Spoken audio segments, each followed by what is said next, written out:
Town of Mount Pleasant Planning Board meeting, regularly scheduled for tonight, Thursday, May 20th, 2024, at 7:30 p.m.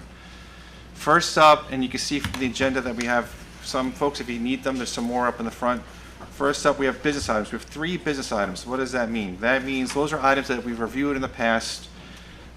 We've discussed them, we've evaluated them, we went through all of that synthesis and good stuff, and we've gotten to the point where we need to make some decisions on some of the resolutions. Followed by a new public hearing. We have 2 items in our public hearing, and then there's continuing applications and new applications after that. So we'll go through each one of them carefully and slowly. Just bear with us because we do have quite a bit on tonight's agenda. We're going to try to get through all of them, and that's it. So first up on tonight's agenda is the business items. First one in the business items is 200 Lake Road, Botanical Hills. Acceptance of resolution of approval for site plan PSP 23-2, Creative Arts Center, relocation of an existing maintenance yard and upgrade the Stafford lot to provide visitor parking, installation of a connection path to the Brewer House, a sculpture park, and pedestrian walkways for interconnection. R40 SBL 116.5-2-2 3457, National Trust Historic Preservation Green Rock Corporation. So again, that's one where we have reviewed it. The resolution is out there, and the board has reviewed the resolution. So now we need to make a decision if the resolution meets our criteria for the resolution. And Mr. Chairman, you have 2 resolutions: the site plan approval, the amended site plan approval, and a steep slope permit resolution. Okay, thank you. Pat, is the applicant bound by all of the conditions of the 2019 approval? They are, and that's reflected in the resolution, Okay. except as amended.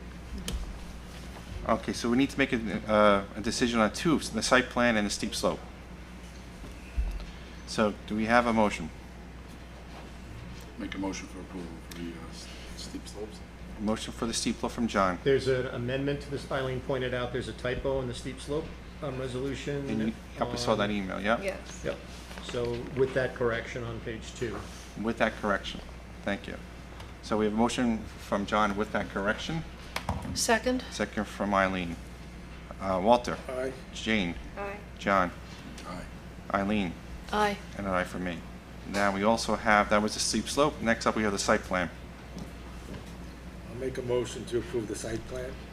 Motion from Walter. Second? Second from Jane. Walter. Aye. Jane. Aye. John. Aye. Eileen. Aye. And aye from me. Okay. Making our way through the list.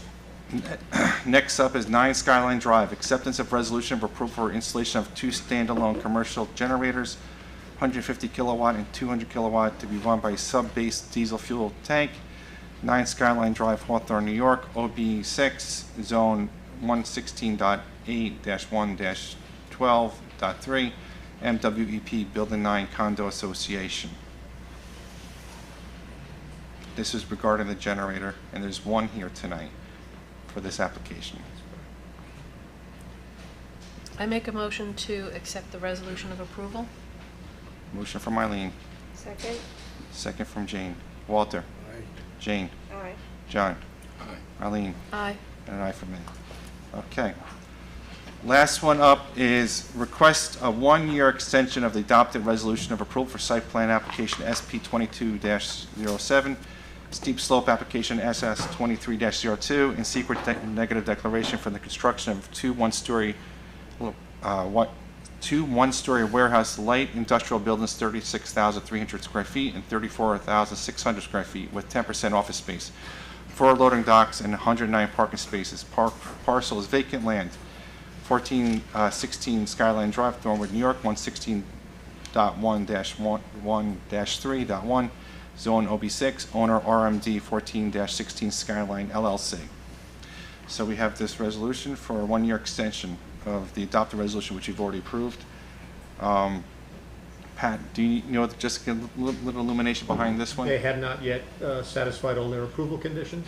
And this Okay. is for the warehouse buildings just adjacent to the site we just granted the approval for the Gotcha. generators. Okay, so it's a request for a 1-year extension. Make a motion to grant the extension. Motion from John, Second. second from Walter. Walter. Aye. Jane. Aye. John. Aye. Eileen. Aye. And I from me. Okay. So next up is why we're here tonight mostly, because this is really the new public hearing. So what does that mean? We're here because you're here, and we want to hear what you have to say regarding these two applications. There's two of them. Your input helps guide the board, helps us make decisions, helps us know about the property, things that you may or may not know regarding each one of the sites. First up is number 1 on that list, proposed Arnold Place vacant parcel, construction of a new single-family dwelling. Development includes site excavation, regrading, retaining walls, driveway, and stormwater. Application steep slope SS 24-3. Location Arnold Place. Section block line number is 106.20-1-10. Zone R40. Owner Arnold Place Realty LLC. CO Anthony D'Agostino. Applicant architect is Thomas Haynes Architects. Okay, folks, this is a new public hearing, so we need to do something with the public notice. I'll make a motion that we waive the reading of the public notice. We have a motion from Jane. Second. Second from Eileen. Walter. Aye. Jane. Aye. John. Aye. Eileen. Aye. And I from me. Welcome. And just for your edification, try to address the public for this one. We've heard this one. You may want to pivot that if anybody's really interested in it. If it helps the public who's here. I mean, Eileen, you can see it. Not really, no. No, I can't. No, that's okay. I've seen looked it. at it a lot. Okay. Yeah. Just make sure everybody can see it. So. Sure. And it's an important distinction because tonight is for the public for this particular application. So I want to make sure that we address you and not us necessarily. All right. Good evening. My name is Tom Haynes from Haynes Architecture. Thank you for having me tonight. I am the architect of record for the project. Along with me tonight is Greg Cacciapoli, the site engineer. We also have the builder in the house, and we also have the excavator who would be handling the excavation of some rock that's located on site. So just as a brief overview, the lot has been granted variances already, so it is a buildable parcel.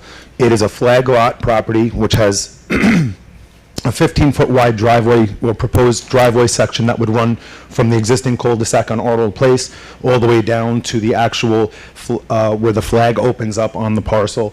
We have to locate our house within certain constraints for zoning setback requirements, which we're fully compliant with. Based on the existing site grading conditions, there is going to be a decent amount of cut and fill. There's currently some rock outcroppings that exist in the area of the driveway that will have to be hammered out. It is located roughly 60 to 70 feet back from the actual cul-de-sac of Arnold Place. We've made site visits there. We understand exactly how this could be done, which could be further explained by the contractor or the excavator if the questions arise later.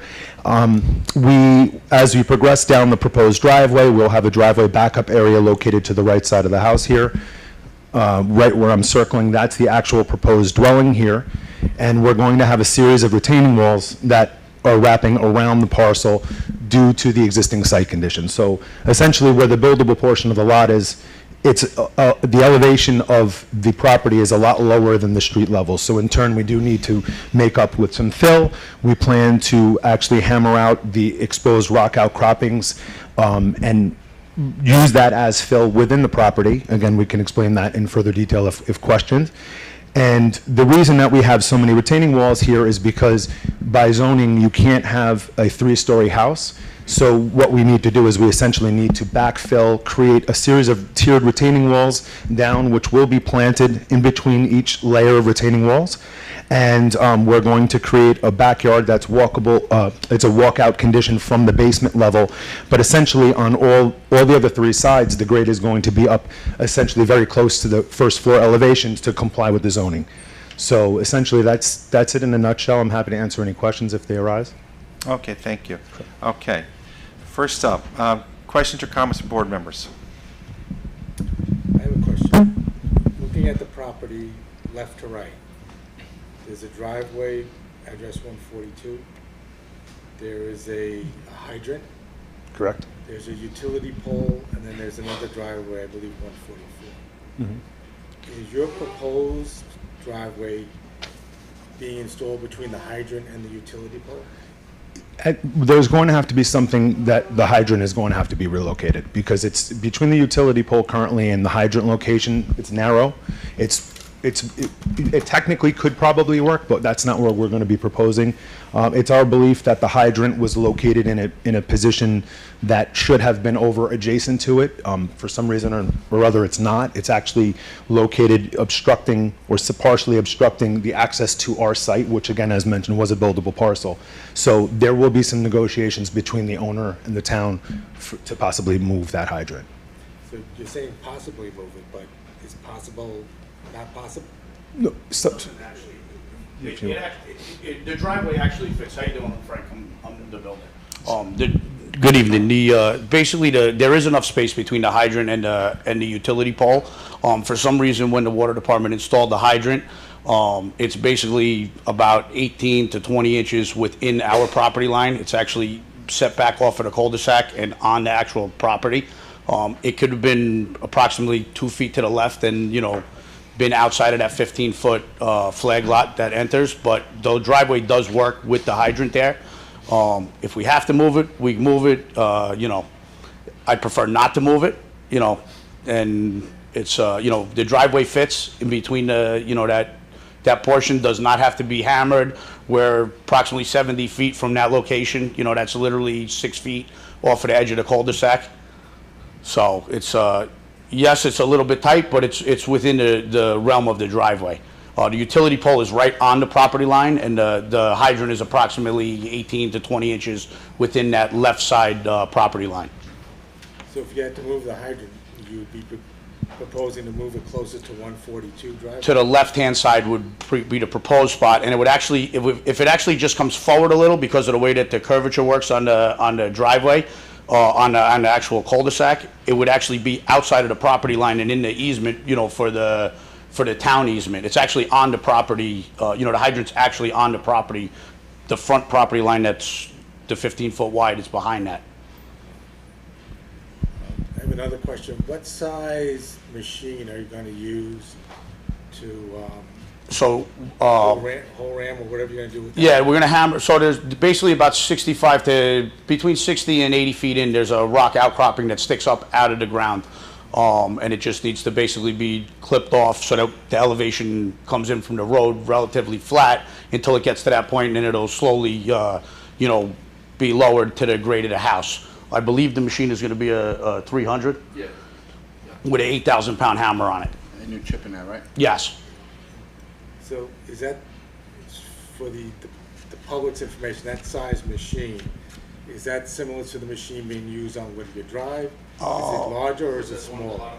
It's, I'm not aware of the machine that they're using on Whittier Drive, the size of the machine, but it's a decent sized machine, so that we can get in there and not spend a lot of time in there, hammering. It should go relatively quickly. So you say, is this larger than a backhoe? Yes, yes, So it's fairly substantial. yes, yep, it's a substantial piece of equipment. So the adjacent neighbors are gonna be hearing this between what hours, what's your work hours? Whatever the town allows us, I believe it's from 8 until 4:30 or 5 o'clock, we'll stay within whatever restraints they give us and, try to keep everybody happy. We're not there to aggravate everybody, we wanna, we're moving in there afterwards, so it's, we'll, Did we talk about this? This is about what? A couple days worth of work, a week's worth of work? To chip the rock. It's hard to say. I mean, it could be a week, could be a few days. I mean, it's a good sized machine, so Nothing like it's gonna be a month or something. no. I wouldn't say, no. Carol, could you put that in the minutes? No longer than, how long did you say? No longer than a month. Around- For the no. chipping of the rock. Yeah. Yeah, For the chipping of the But don't rock. forget, now you're not hammering, you're hammering, then you're pulling the rock away with a machine. So it's not steady hammering 8 hours a day. So there is a break in between there. It's depending on how hard the rock is. Depends on how hard the rock is. But like I said, it's a substantial size hammer, and it should come out pretty quick. I would hope, those hammers are not cheap. Yeah, it's not cheap. No. Because Whittier Drive has a large hammer and, What's that? Whittier Drive has a large yeah, hammer. little, it does, and we were actually speaking about that earlier, one of the concerns, this is not a trenching situation. This is an outcropping that's sticking up out of the ground. So it's substantially easier as far as the, Trenching is The- very, very hard. I know what they're doing down on the bottom of the hill. That's very hard to do. Where we're above ground, breaks out a lot easier. But aren't you going to be excavating to put in utilities? Yes. Trenching for that? Yep, there will through be the rock? trenching within that 15-foot wide. But the rock outcropping is literally higher, about 8 to 10 feet higher than what the proposed driveway is. So when we're cutting that grade down, once we cut that grade down, then from that point, it's pretty much most of the rock is gonna be out of there, and the trench will be within that 15-foot. How wide is the trench? 2 feet if we have to. Yeah, well, Roughly. it's a little wider on the top. Yeah. By the time you get to the bottom, it's almost a V. And you'll be 42 inches down? Yep, for the water. 18 for the electric, right? Yes. Honestly, that's if the electric is proposed underground. I don't know. Actually, I believe the electric, there's a utility pole there now, and all of the electric is actually overhead. Has the applicant received the HEC letter with comments?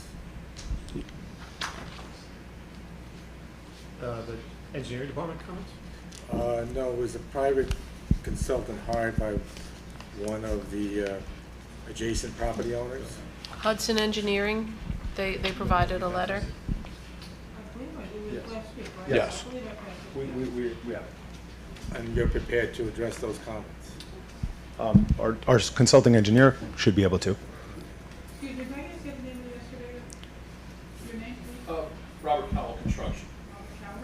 Robert Cowell Construction. Thank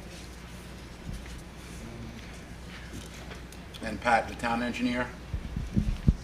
Has a very thorough memorandum which Mr. Hayes responded to in detail. Okay.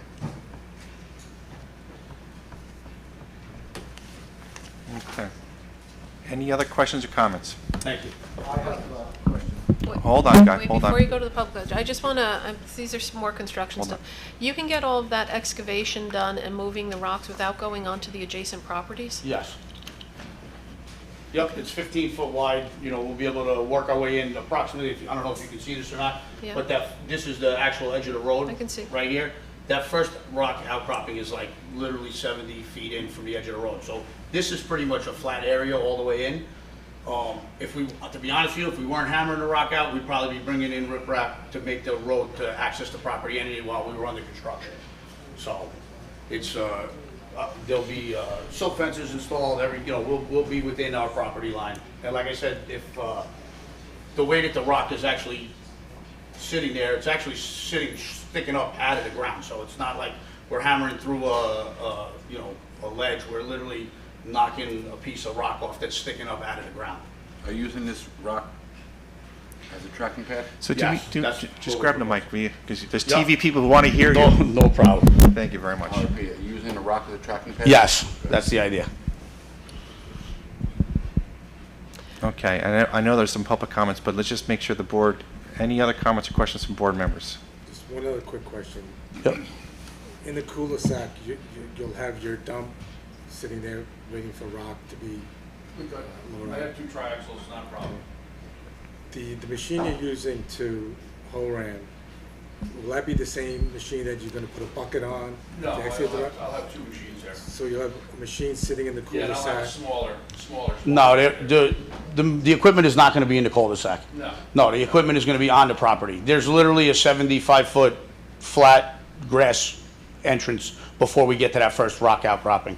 So you said the rock is 70 feet in? It's like, the rock is like roughly back here, Why right wouldn't you- before it why makes the wouldn't- turn. Why wouldn't you pull your equipment down there and We put will. it back there instead of, right? That's- Yeah, one of the issues with the rock is it's literally sticking up out of the center of the thing, Right. so we can't get past it until we Right. hammer it out of the way. Right. But all of the equipment will be on this property, Ah. off of the cul-de-sac. It's not sitting in the No, not at all. We're not going to take up any room in the cul-de-sac.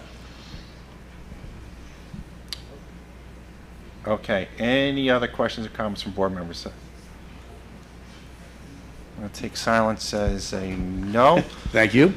So we're here tonight for the public hearing, and what's good about the public hearing, it helps us illuminate or illustrate what's going on in the site. Sometimes people know more than we do, which is often the case. To organize that effort, I'm going to ask people who are interested in tonight's topic agenda, number 1, Arnold Place.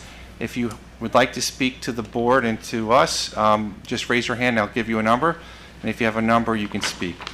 For those who are looking to speak to us tonight, give me your, show your hand. I see one hand in the back, but I also see one guy in the front. So you have number 1 and number 2, and number 3. Anybody else? Going once, going twice, going 3 times. So I'm going to ask you to come up to the mic. Make sure you state who you are for the record and where you're from, and bring your thoughts, concerns, and all of that to the board. So come up, number 1. Just grab that mic and sing like Bobby Darin.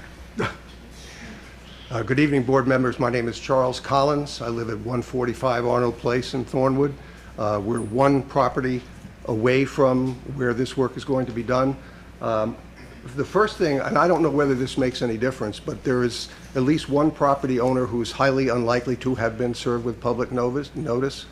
The reason for that is the property changed hands on April 29th, and I'm fairly certain that the town's records would not have reflected the new owner's name. I don't know who they are. They have not yet moved in, but they're at 146 Arnold.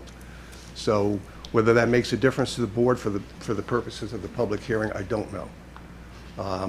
In any case, I'd like to start, and you all have my submission. I really hope that at least some of you, if not all of you, have had the opportunity to go to look at the property, because it really is a challenging property to work on. And I've heard here this evening that they can do all the work in that 15-foot wide area with a large hammer machine and so on.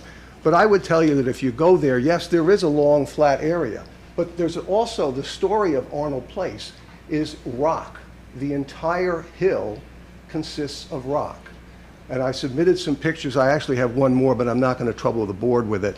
But if you look at that rock ledge that starts along the eastern side of Arnold Place cul-de-sac, that's the same rock ledge that runs all the way along into the subject parcel and then into Mrs. Vestal's parcel, which is 144. There's a cut through that which accommodates the driveway for 142. I can tell you that the sewer stops, and this is something that wasn't mentioned during this discussion today, but the sewer line stops in front of 141 and 132, which is 170 feet from the property line. So that sewer line has to be brought up underneath the ground to some point either at the property line or close to the property line. I know that's on one of the plans, but you can be sure that in light of the rock ledge that's there, that there is subsurface rock that's going to have to be cut to accommodate that sewer extension. And the difficulty with that is that that rock also is the same rock that the houses sit on. My house actually is attached to one portion of the rock on Arnold Place. So when they start hammering here, everybody's going to feel it. Mrs. Vestal's house, 144, is 50 feet from that rock ledge, the house itself. The other thing that's important to keep in mind is the houses themselves are located where they are because of the rock ledge. For example, 144 is way down a long driveway because there's surfaced rock all the way across the area, including where her driveway is. That same rock continues into my property. My property, 145 Arnold, there's a curved driveway to go between two rock outcroppings. In fact, we had to put a new septic tank in a number of years ago. They couldn't put a concrete tank in because they couldn't make the space big enough because of the rock ledge on one side of the house. When were those houses built, yeah? Good question. All of the homes were built in 1956 and 1957. The property that was, and this might explain why the hydrant was located where it was, is because the property that's in question originally was owned by the town of Mount Pleasant after the subdivision was completed. In 1976, a Joel Greenberg, who at that time lived at 142, purchased the property from the town after getting a variance from the zoning board to allow for the construction of a home down in roughly the same area where the plans show now. He bought it through a corporation. The house was never built. There's a real question as to why no house was ever built for 67 years, and the reason for that is because of the rock. The rock is a considerable problem, and you know, they say it's only going to take a few days or a couple of weeks. Well, when we were here on May 2nd for the hearing, they said a couple of months. Now, all of a sudden, it's reduced a little bit. But that's before you even get down below the ground level and find out what's down there. So, to me, this is going to be a considerable problem for the homeowners that are directly adjacent to it. You know, we had an earthquake in Livingston, New Jersey, and that shook our house enough to move pictures on the wall. So, and that's how many hundred miles away. Here, we're going to be hammering at rock that the house is sitting on. So,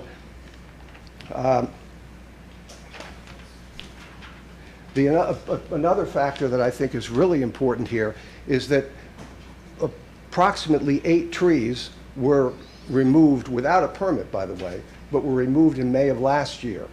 And after the removal of those trees, Mrs. Vestal's property has now had an excess of water flowing from that parcel onto her property.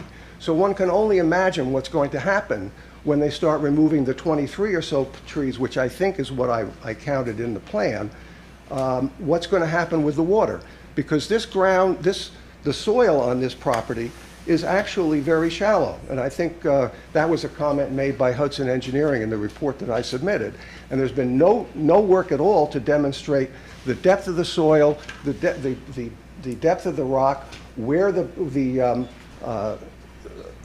catch basins are really effectively going to be done, because there's been no borings done. Another problem is that the driveway is scheduled to be right up against the Vestal property line. Right? Now, there's a couple of places along there where if you do that and you need a retaining wall, it's not going to be able to be done. Another problem with that is that the ledge rock actually extends across the property line. Are they going to cut it up to the property line and leave a 10-foot high piece of ledge rock right up against it? Are they going to encroach on the Vestal property to take care of that? These are all considerations that haven't been addressed at all in the plans. I think, one more point before I go. 2 more points, actually, I'm sorry. The next one is insurance. What type of insurance is there going to be that's going to cover the landowners if there's property damage that's done? And I'm not talking about, well, there's, you know, like they encroach on the property. I'm talking about physical damage to the homes as a result of this work. And we haven't heard anything about that. And finally, my concern is what happens if for whatever reason, whether it's because the WDOH says that they're not going to approve the sewer extension for whatever reason, or they don't approve the proposal, what happens if they've already started work on the property and then they can't finish the project? And then we're stuck with a parcel that's been wrecked, so to speak. So I think all the other comments that I have are in my submission. I appreciate your time. Yeah, Thank you. Yeah, and thank you. And thank you for coming tonight, too. I have a feeling some of the other comments may be consistent from the people who are following you, so I'm going to hold off on many of them.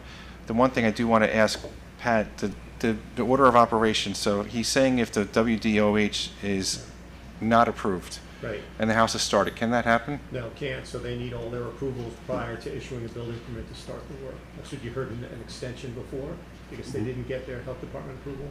Okay. Same thing would apply. The health department would have to be in place first before the building permit's issued. Okay. And your other comments, I've taken notes on them, and I'm going to wait for the other folks to come up, and then we're going to see if we can get some sort of response to you. Okay? Thank you. Okay, next up is number 2.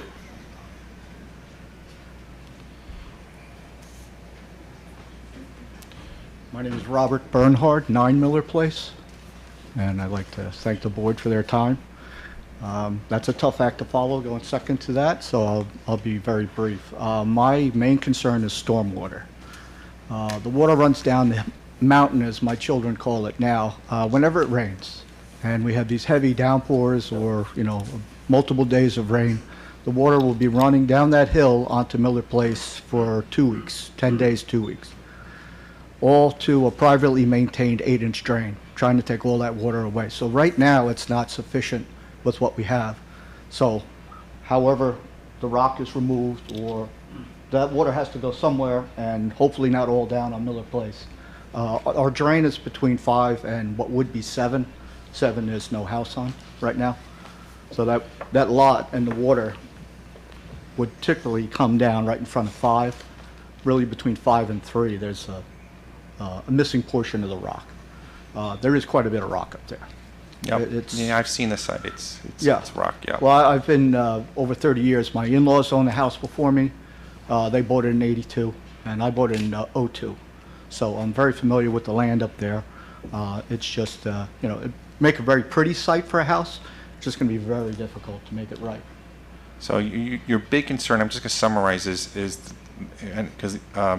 stormwater coming down. Yes, absolutely. And so Miller Place, I know where Miller Place is a little bit, but that's sort of connected? It's bottom of Nanahagan. Gotcha, Right, that it's first that left. private road that runs in. That first left. As on your right is the mountain, as we call it, and Yep. the site is above on top. Right, that immediate left is you, right? Yes. Gotcha. Yes, that Okay. everybody blocks and, yeah. Yeah, okay. Does your property flood right now? Inside your Mine house? doesn't. Inside? Inside, I have sump pump, and we always have water. But, that's been managed over the years, and when they closed in the brook, that also created a lot of issues for us. We all have pumps there. It's just, any additional water is just going to be that much more to deal with, especially with no drains on Miller Place. Okay, so we're gonna see if we get some responses to that comment, or those comments, at the conclusion of all the speakers. Okay, great. And we have one more speaker. That's to it. go. Thank you. Thank you very much. And thank you for coming out. Okay, we have speaker number 3.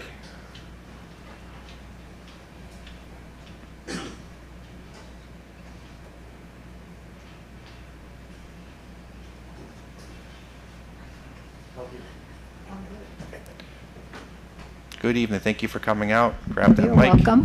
Whoops. All right. Okay, my name is Kitty Vestal, and I live at 144 Arnold Place, just adjacent to where the construction is being planned. Well, the first thing that happened, which really upset me, was I went to look out the window one morning while I was making my coffee, and there were 2 trucks parked on my property, and they were chopping down trees, and that continued. And I remember calling Mr. Collins and saying, what's going on? And he told me to please call the board, or he gave me the name of the person to call, and I did. And within a day, that was all stopped, and the thing was, nobody had a permit. Nobody even bothered to knock on my door and said, we are going to do, some work here. And nobody asked me to look at my survey, because they would have known that one of the trees is a possible tree that's on my property only. And so that disturbed me. Now, the other thing that disturbed me was that nobody has told me, or proposed even tonight, how did they mathematically calculate how long it would take this drilling machine to get down and chop up that rock and then remove it by the truckloads, and where are they going to put the truckloads of stuff that they're going to remove? Because you got a 15-foot driveway that they're going to put down there. And what are they going to do with the big machinery? How are we as residents around that cul-de-sac going to get in and out? If you look at Whittier, where the town is working on the sewers, at least they have 2 ways to get in and out. And our place up at the cul-de-sac, we only have 1. And the other thing, I've lived there for 50 years and I've raised my kids there, and I now have my granddaughter there, and where are they going to play? There's a new little boy moving in too. And the other thing that I'm concerned with now is I'm also concerned with the noise pollution that we're going to have to encounter. I know I'm retired, and so is Mr. Collins and Mrs. Collins, and, you know, we spend a lot more time around our houses than we did when we were working.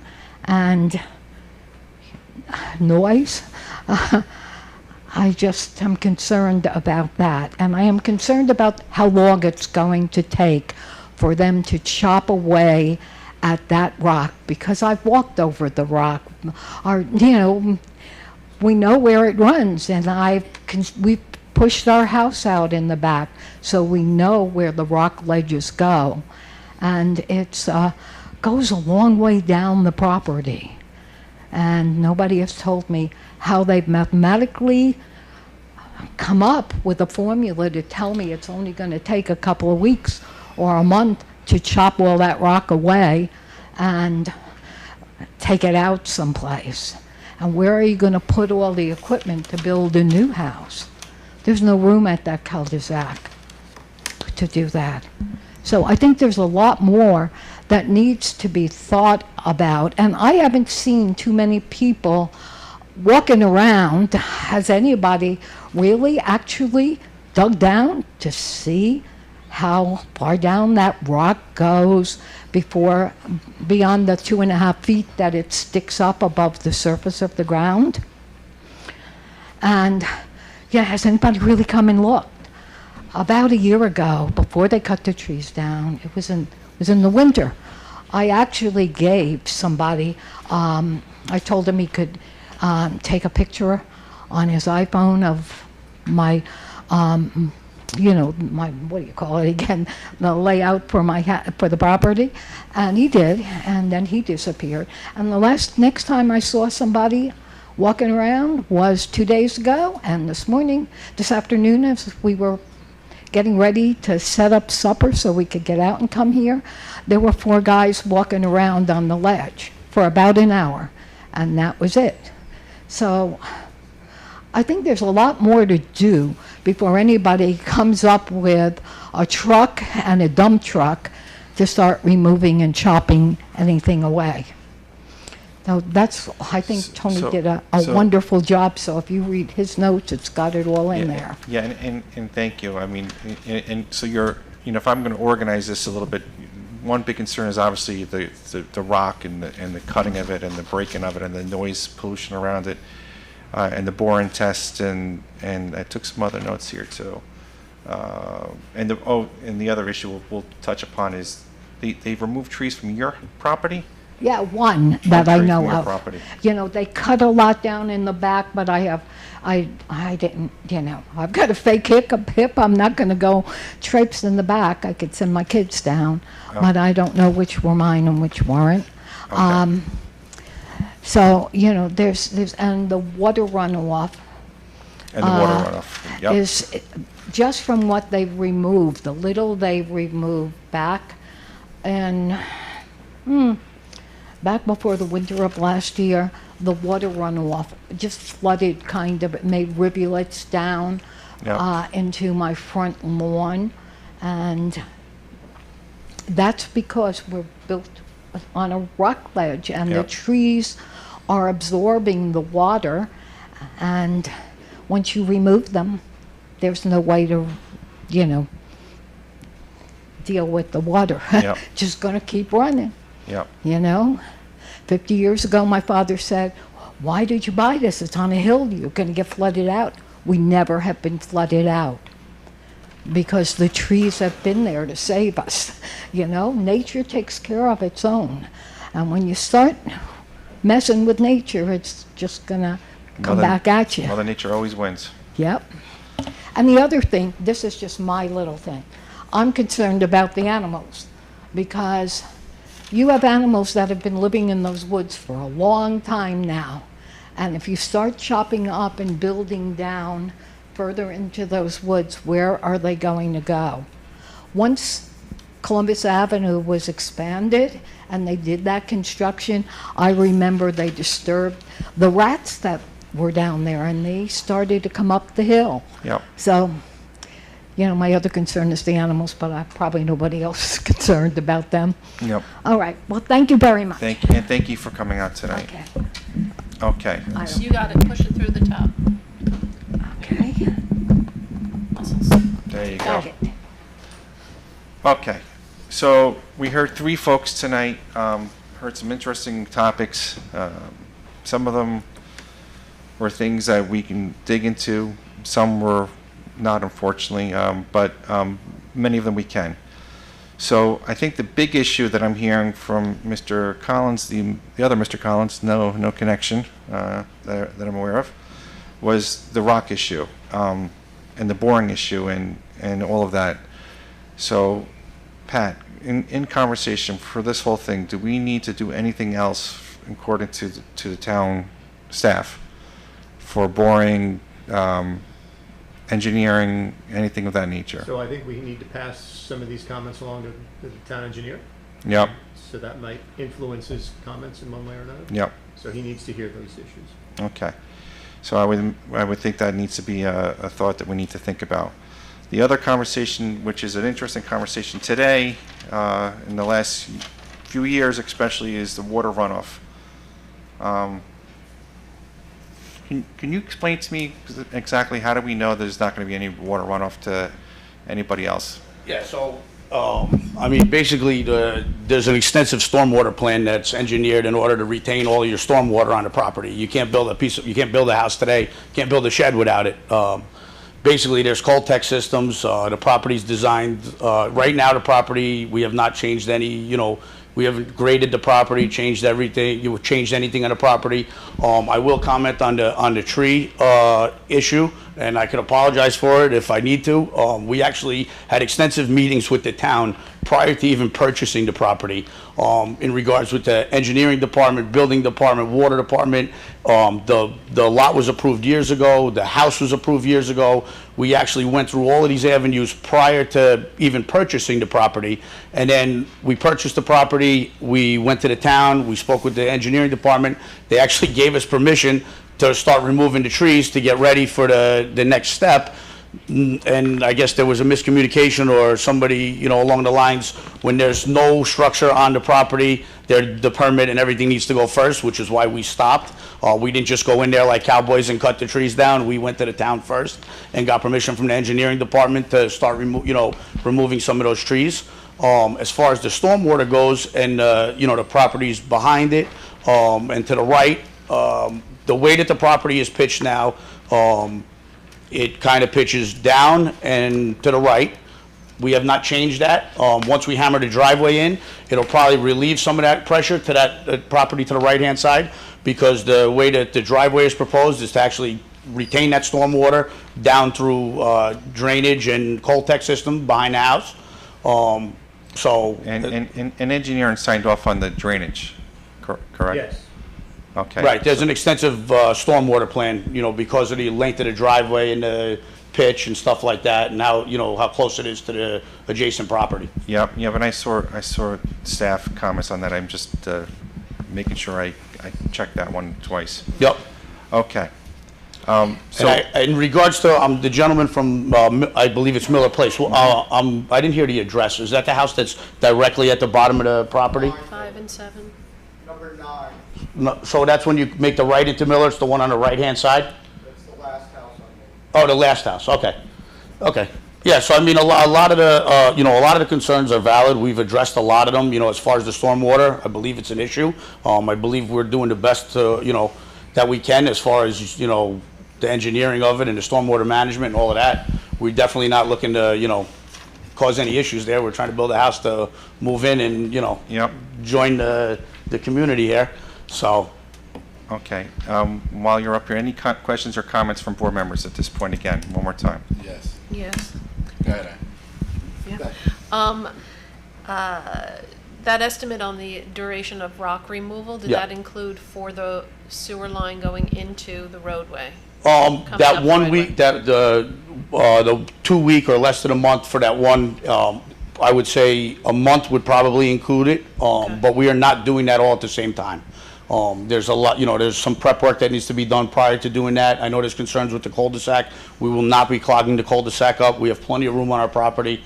You It's, just have to get to it by removing that yeah, initial face yeah, of the main rock. issue, so we have a pretty significant lot down in the back behind these other, behind the house. It's just we literally have a rock outcropping the size of a small bus that's sticking up out of the ground right in the middle of our access to our property. And I'm just, really quick, just to address the one comment, I'm sorry. But the one issue regarding the road and Arnold Place and blocking traffic, he Yep. can't do that. No, And if we he- wouldn't. And if he does do that, that's when the town needs to know. He cannot block access for anybody going in and out of that property. We are building a house for the gentleman to stay there. We're not Right. building a house to start a war with anybody in town. No, I just wanted to make sure that I addressed that one concern Yep. that came up.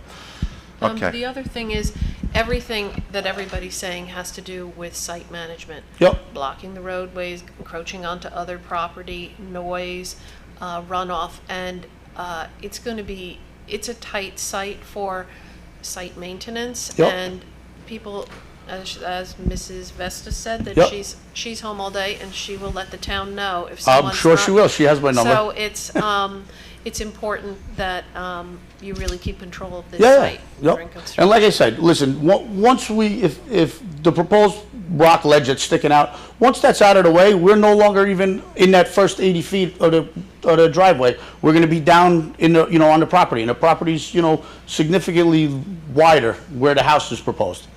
And like I said, the location of the house, the property, everything was approved, I believe in like 1970 from the board. So we're just trying to stay within the realm of what they gave us. Okay. Yeah, but also when we're working there, we're not gonna be there with big trucks, we're gonna pickup truck. Okay. Right. So it's basically a car's gonna be parked there. Okay, so that's, And then we go to haul out, we'll be able to back into the property. yep, So, like, we're not gonna be blocking any of the road, it's gonna be car parked inside. yep.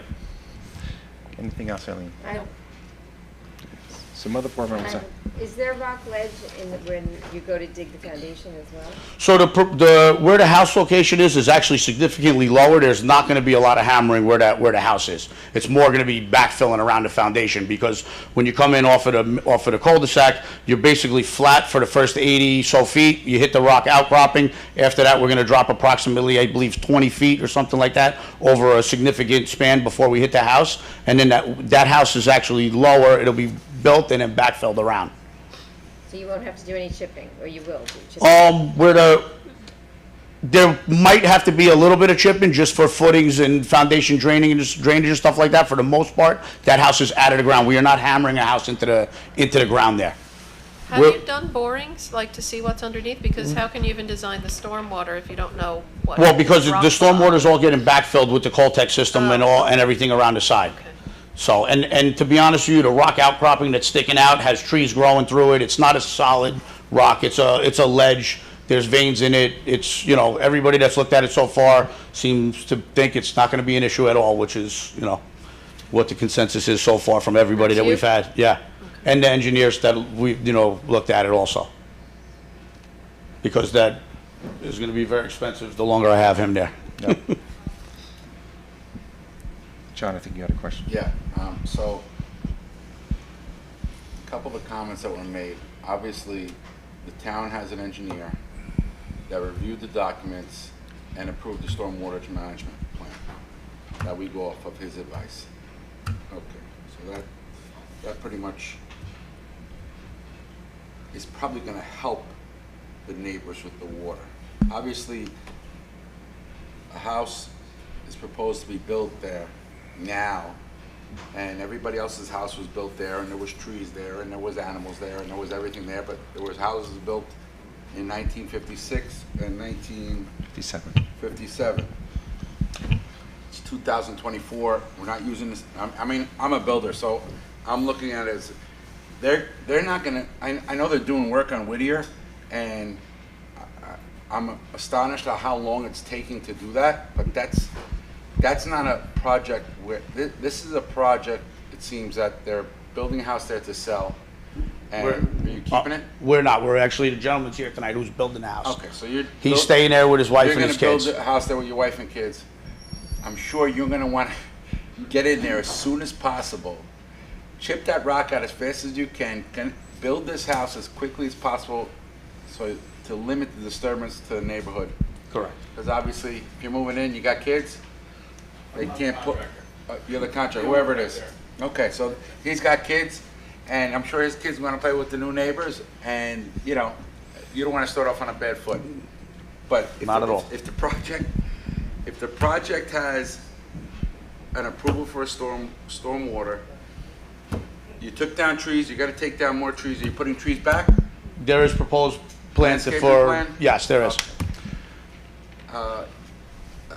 Looking at your plan, if I'm the contractor doing that, I'm gonna break through that rock, that first 80 feet, everything's parked in my property on that site, getting into your truck, getting it out of there, getting through, and now you're through, and everything we've done back there.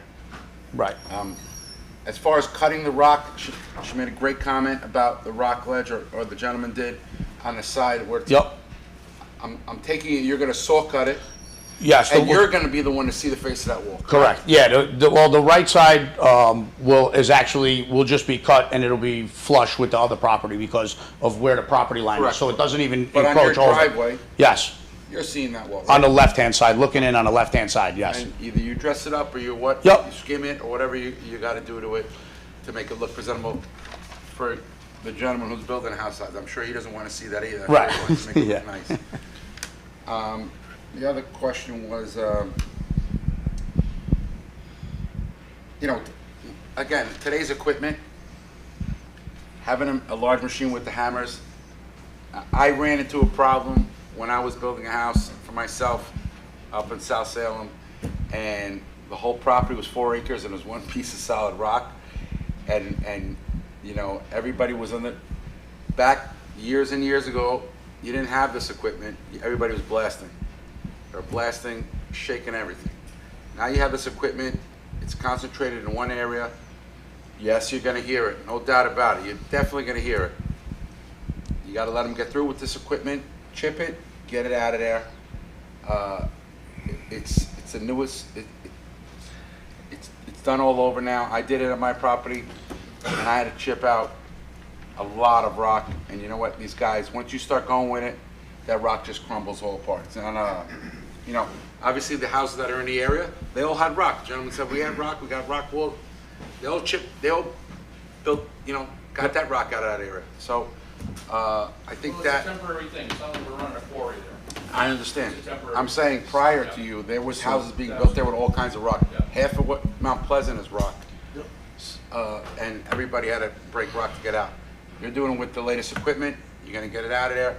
You know, just got it. All I could say is, I'm taking it. This is a cut and fill Yeah, property, right? You're gonna take that rock, fill it. fill it. Nothing's leaving the property. Yep. You're covering it. I got it. But- And that's one question I just wanted to, because where was the rock going to go? It sounds like it's staying. Yeah, it is. It has to, well, Have to fill it all. we have to fill this whole area in to the elevation, you know, of the first floor of the That was house. Mrs. Vestal, I think. Yeah, there asked that will question. not be a Yep. lot of trucking out of there. That's If- There'll be none. And the other thing was, Everything is there. Yeah. obviously, you know, I highly recommend, because the neighbors are, they want to make sure you're doing the right job. Keep that cul-de-sac clean. At the end of every day, there should be somebody out there sweeping it.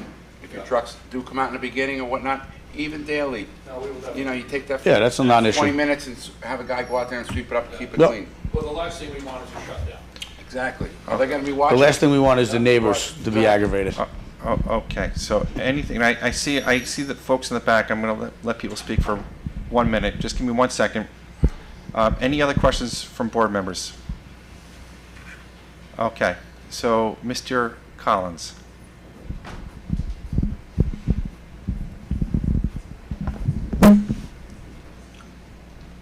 Two quick observations, if I might. Number one, if the rock ledge is in the way, there is simply no way that you can get that rock, crushed rock, back as fill until you get through the rock ledge. That's only logic. So there will be trucking There will taking not that be rock. trucking. There will not. The rock is gonna get hammered, and it's gonna be pulled out on the same. He needs 15 line. he needs not to talk with you, Frank. He needs Oh, to I'm talk to sorry. us. Sorry. And then the second thing about the groundwater, from my understanding, from speaking with the engineers that we consulted, that you typically need to provide 3 feet of separation from the bottom of the system, the gravel system, to ledge rock and groundwater. And typically only the top 25% of the system can be installed within fill. So how is that going to be accomplished here? Thank you.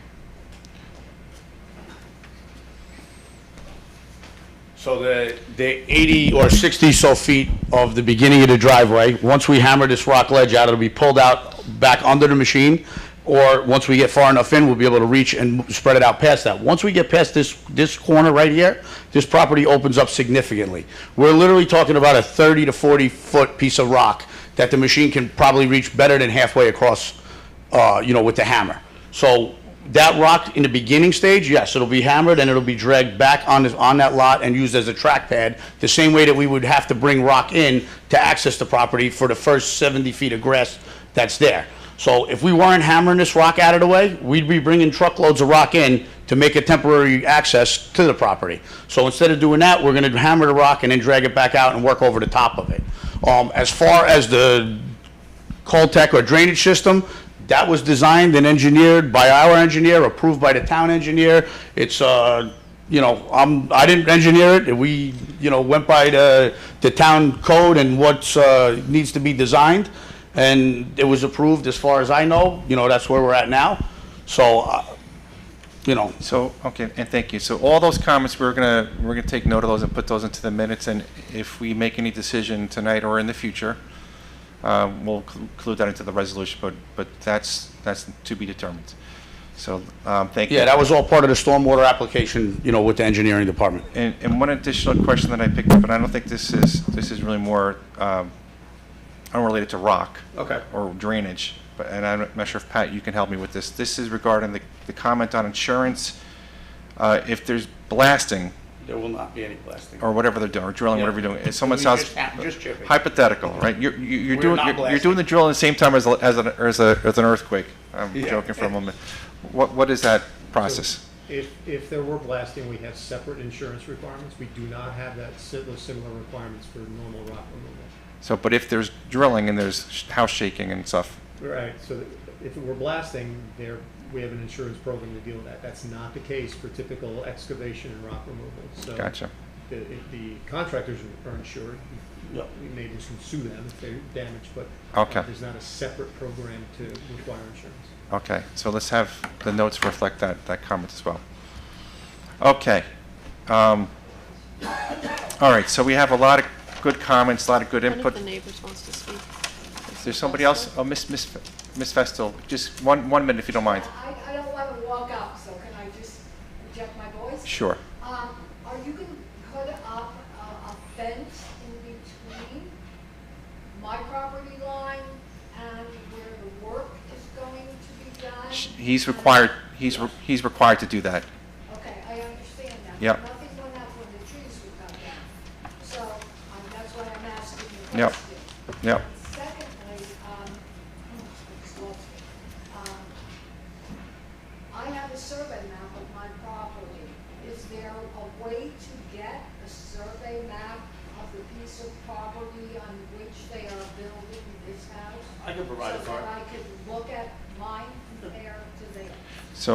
So he can provide that, and I would also say, you made a statement earlier tonight that if you did cut down the tree, you would apologize, and I think you should have that conversation. I will have a conversation. Yeah. I can provide the survey. Yeah. Yes. Does that answer your question? Yes, Thank thank you. you. Has the property line been staked Yes. from it? Yep. So she'll know. Okay. Okay, folks, so any final comments or questions from board members? Let the record show that we have no additional comments.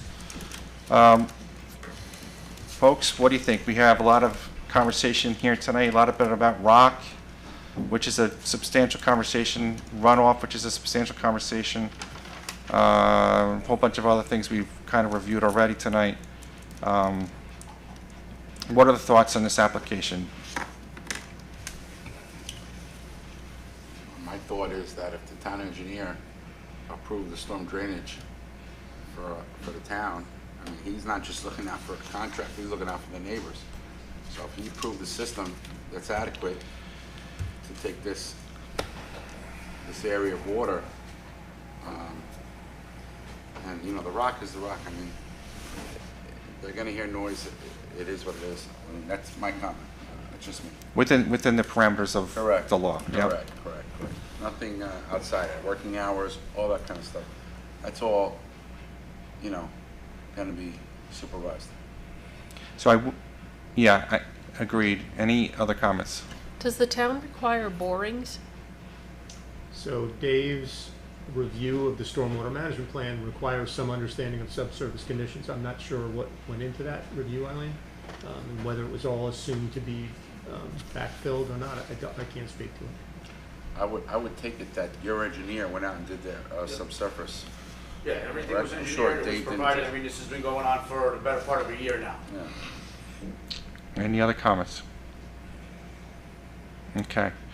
My thought is I think we need to just also just take these comments and give them to staff and at least have them review the comments. I don't think it's something we need to.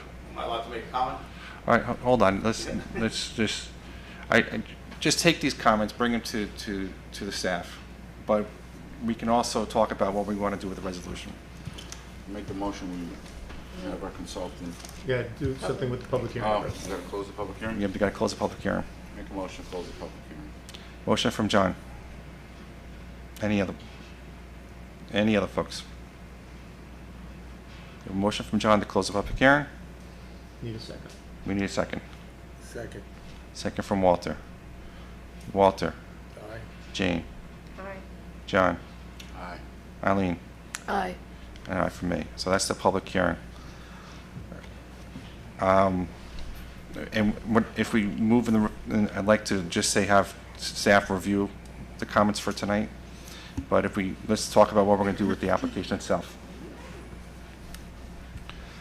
We have a motion on the application itself. Do you think that providing the staff with the comments from tonight would produce a different recommendation by staff? It's unlikely, Eileen. It, as Jim said, cites the site, but it probably results in practices and methods on how to remove the rock and so forth, conditions of approval. So we can do a contingency resolution. Good. Or draft it, see what it looks like, ask the engineer to impose whatever conditions he might seem appropriate, and then you can consider the resolution at subsequent meeting. Okay. So we have two options. We can do a draft resolution, see what kind of response in the meantime that we get from staff. When you say staff, what does that mean? Dave. So Dave already approved this, didn't he? So Dave approved the stormwater management plan, and he reviewed the grading and site management plan, but the information that was raised tonight may or may not affect him, I don't know. Right, I so can't speak. Dave was, obviously, he's gonna get these comments, he's gonna review it. If he sees something that we don't see, obviously, he's gonna raise a concern. If he doesn't. Right, and you wouldn't act on the application. Okay. No, And if he doesn't, then we're fine. oh, fine. Okay. Okay, folks, let's move. So make a motion contingent on Dave's, final review. A motion for a draft resolution for us to review? That's the motion you're making. Oh, go ahead. Is it a draft, though? Okay. It's a draft. That's where you. That's what you're saying. Fair. Okay. That's fair. Yeah. Second. Okay, so we have a motion from Eileen, One of us. second from John. We'll have to go back to the video. Okay, so we have that motion. Walter? Jane? Aye. John? Aye. Eileen? Aye. And aye from me. Okay, so we're good to go. Thank you very much for coming out tonight. Next up we have development of a 4-story, 170-unit, service-enriched senior housing resident, Brightview Senior Living. The proposed action consists of 1, adopting amendment of the Town of Mount Pleasant zoning code to create a service-enriched senior housing floating zone. 2, rezoning of the subject parcel to the new floating zone. And 3, issuing subdivision site plans, steep slopes, wetland, and other related approvals in the furtherance of proposed development.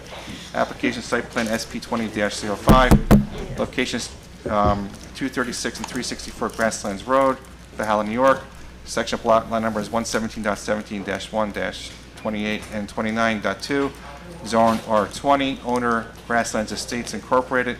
Applicant Brightview Senior Living LLC. Engineer architect is JMC Site Development Consultants LLC. Attorney and petitioner is Aaron and Steinmetz. Contract vendee is Brightview Senior Light Living Development LLC. Can we get a motion for waiving of the reading of the public notice? I move we waive the reading of the public notice. Motion from Eileen. Second. Second from John. Walter? Jane? All right. John? Eileen? Aye. And an aye for me. Welcome, Mr. Steinmetz. Good to see you, Mr. Chairman, members of the board. David Steinmetz from the law firm of Zarin and Steinmetz here. Just 1 second. Folks, if you want to come up, there's no more increase in price to sit close. If you want to sit close in here, just come on up.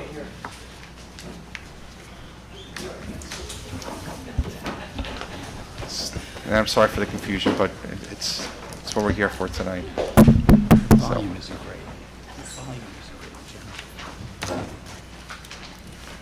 All right, thank you. Good evening, Mr. Chairman, members of the board. David Steinmetz from the law firm of Zarin and Steinmetz, representing the applicant, Brightview Senior Living. Good to be back before your board here tonight with regard to our public hearing. While we have been before the town for a number of years on this application, I think for the benefit of the board, certainly for the benefit of the public, as well as for the record, I'm going to take a couple of brief steps backwards before I turn it over and we walk through the actual site plan. I'm joined this evening by my client, Maria Miller, from Brightview Senior Living, and my friend and colleague, Diego Villarreal from JMC Planning and Engineering.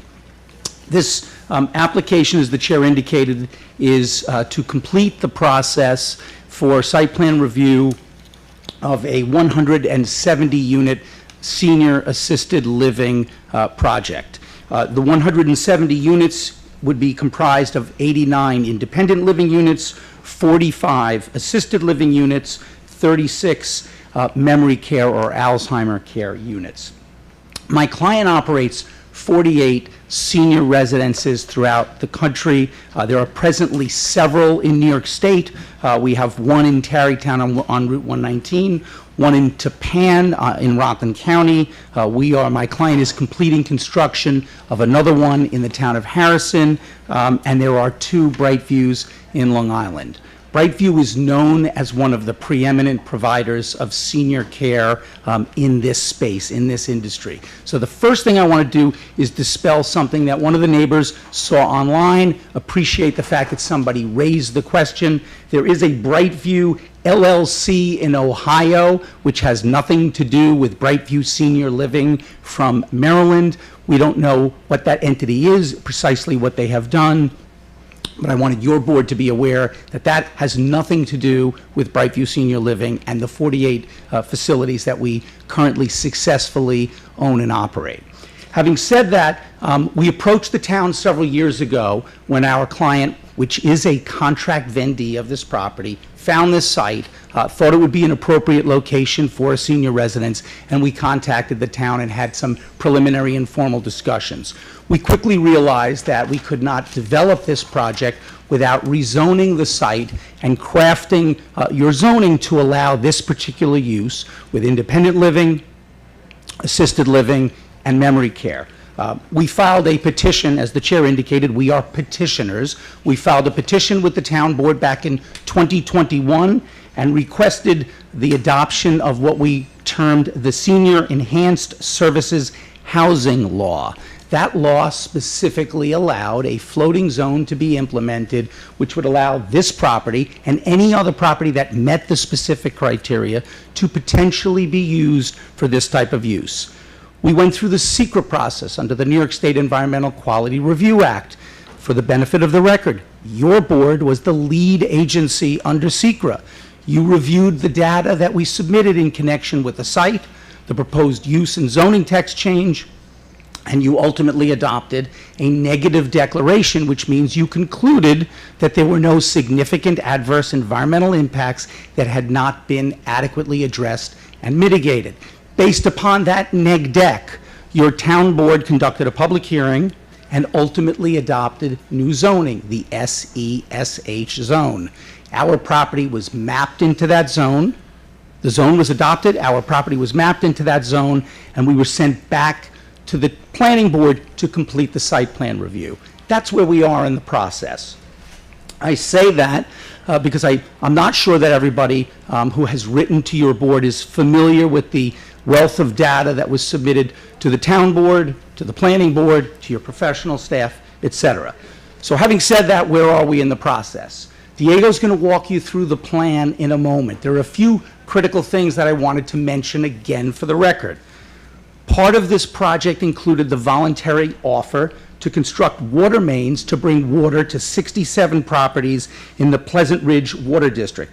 It's going to take several homes of our neighbors off of substandard wells and reduce water rates for folks who were otherwise paying Greenberg water rates, which I understand were rather substantial compared to what they will be paying. This was something that we worked on and negotiated with the town board and the town attorney, and was apparently appreciated by the town board.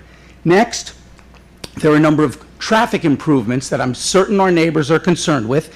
Diego will walk through those momentarily. I just simply want to highlight that there was signalization proposed along Grasslands Road, left turn lane into Westchester Community College, as well as some sensors along Grasslands Road to address fire safety and emergency access for current fire and first responders using that road. And Diego will walk us through that. This is a $100 million project for the town with a variety of benefits, not just for the site and for my client, but for the surrounding community. One of the questions that arose during the process was, well, you're going to have 170 units of seniors. How is that going to affect our first responders, emergency services? A couple of critical facts that you need to understand about Brightview. I represent a number of different senior providers. They're not all the same. They may look similar, but they have different protocols. Brightview has what's called a lift protocol, which means if somebody falls at a Brightview, they get lifted. They do not have to, the facility does not need to call EMS every time someone goes down because they trip, fall, or slip, and therefore it reduces the number of emergency calls. In addition, Brightview has an RN on duty at a facility like this to treat minor issues that occur on site. And lastly, we have committed in our application that in the event of any non-emergency situation that occurs inside the Brightview, a private EMS service has to be used. We have gone through this in other communities where we are trying to clearly reduce the burden that would be placed on local EMS and first responders. We're also going to be talking a little bit this evening about the steep slopes that are impacted, the stormwater runoff. We got some questions about stormwater runoff that came in from some of our neighbors. We will be discussing that. And lastly, and I'll kind of tee up Diego with this, we began this process in 2019 in earnest in terms of substance. Traffic counts were taken in 2019, specifically traffic intersections and counts that were requested by your board as lead agency and Mr. Cleary as the planning consultant for the town. And I know several folks have questioned, well, this has been going on a while, the counts must be somehow stigmatized by COVID. No, they're not stigmatized by COVID. They were all pre-COVID counts, counts taken on grasslands. In addition, we have presented the town with the ITE data for facilities of this nature, residences of this nature, so that you can layer the traffic that the data shows a residence like this would generate on top of what's already on Grasslands Road. We're not questioning that there's traffic on Grasslands. Nobody is questioning that our neighbors are dealing with a variety of issues that occur on Grasslands. The legal issue, the technical issue, the planning and engineering issue is, are we having an adverse environmental impact on that? Based upon the data that we submitted, you already concluded that there was no significant adverse environmental impact and that our traffic layered on top of existing conditions does not create an adverse impact. Nonetheless, and this is something that Mr. Cleary is hearing for the first time, and your board for sure, we read the comments of the neighbors. We know they're concerned. We know they think the data is inaccurate. So we went out there at our client's insistence and took a new round of counts last week simply to validate the accuracy and the empirical accuracy of the data previously submitted. I'm pleased to inform the board, and we're happy to share the data with Mr. Cleary and with the board, that the data indicated that our counts from 2019 remained accurate. The data was within the same margin. I think in some respects, some of the counts deviated and may actually have been lower at certain times. We remain precisely confident that the data that you have relied upon previously is accurate. Again, happy to listen to the issues and the concerns of the neighbors. Those are pre-existing issues. Those are legitimate concerns, but not attributable to this site and not something that's going to be exacerbated. And with that, Diego, I'm going to turn it over to you to walk us through the site plan for the record and to address anything else you wish. Sounds good. Thank you, David. Again, for the record, Diego Villarreal, the planning and consulting engineer for the applicants. I have a couple of boards that I'll take the board through and try to stand to the side a little bit so everybody can see. This is the board that's been presented several times over. This continues to be consistent with the boards that were presented during the zoning process. Obviously, there were some modifications made to update the plan, some minor building adjustments and parking adjustments, but in general, the plan has remained virtually identical to what was submitted previously. As David had indicated, the property itself is about 8 acres, just a touch over, and that's the rendered portion of the plan that you're seeing right now. Grasslands Road is on the bottom portion of the page right here.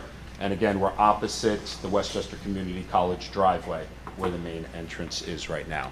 I'm sure everybody is familiar with the property. It is disturbed. It's not a wooded piece of property. It's been somewhat developed over the years, and we've utilized that as the existing conditions when we prepared our site plans themselves.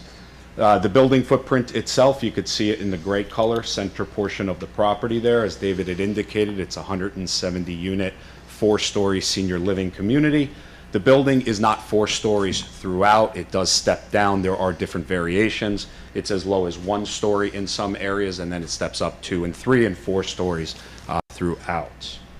The building footprint is about 67,000 square feet itself. But what you do see right away is the significant amount of green space that remains around the perimeter of the property itself.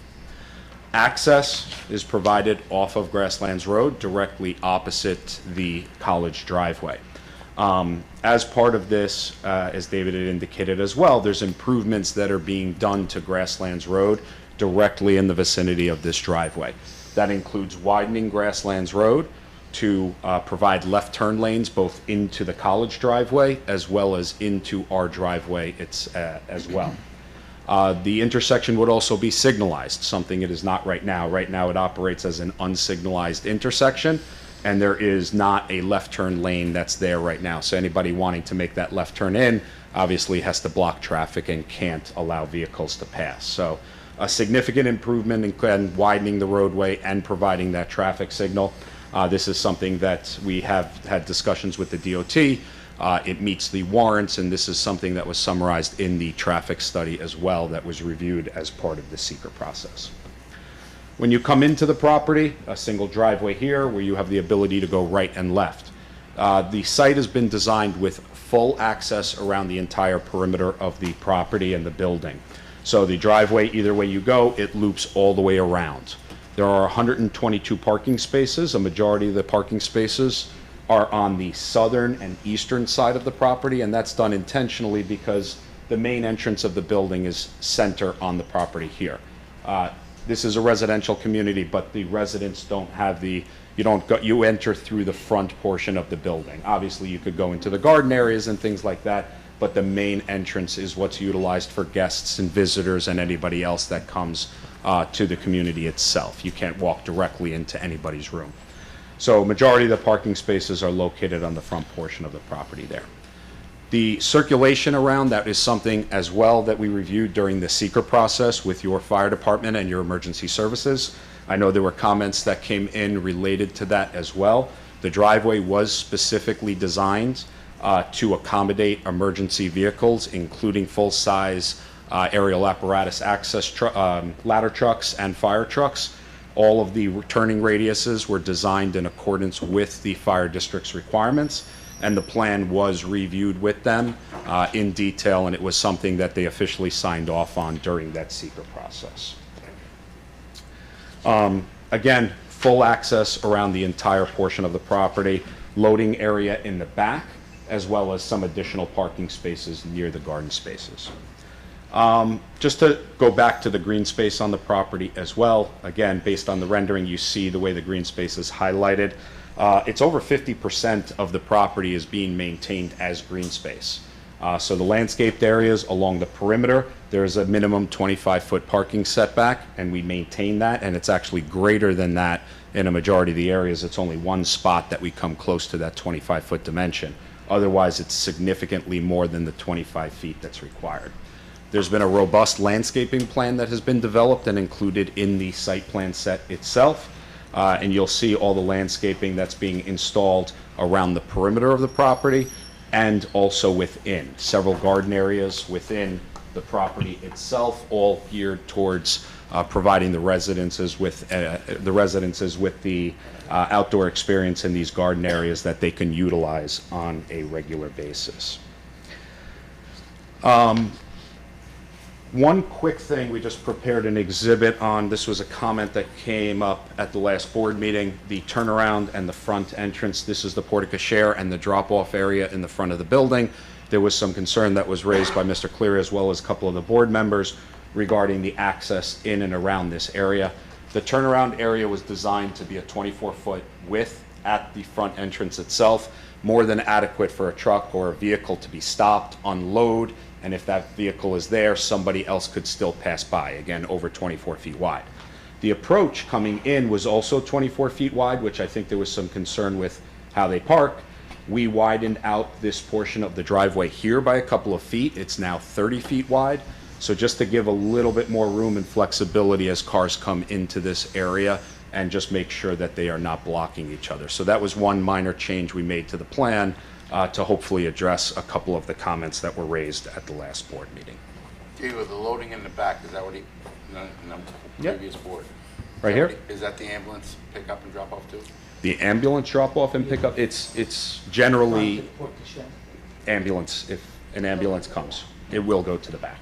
So that's where they would go. Just in case, though, the front is designed for it and can accommodate it.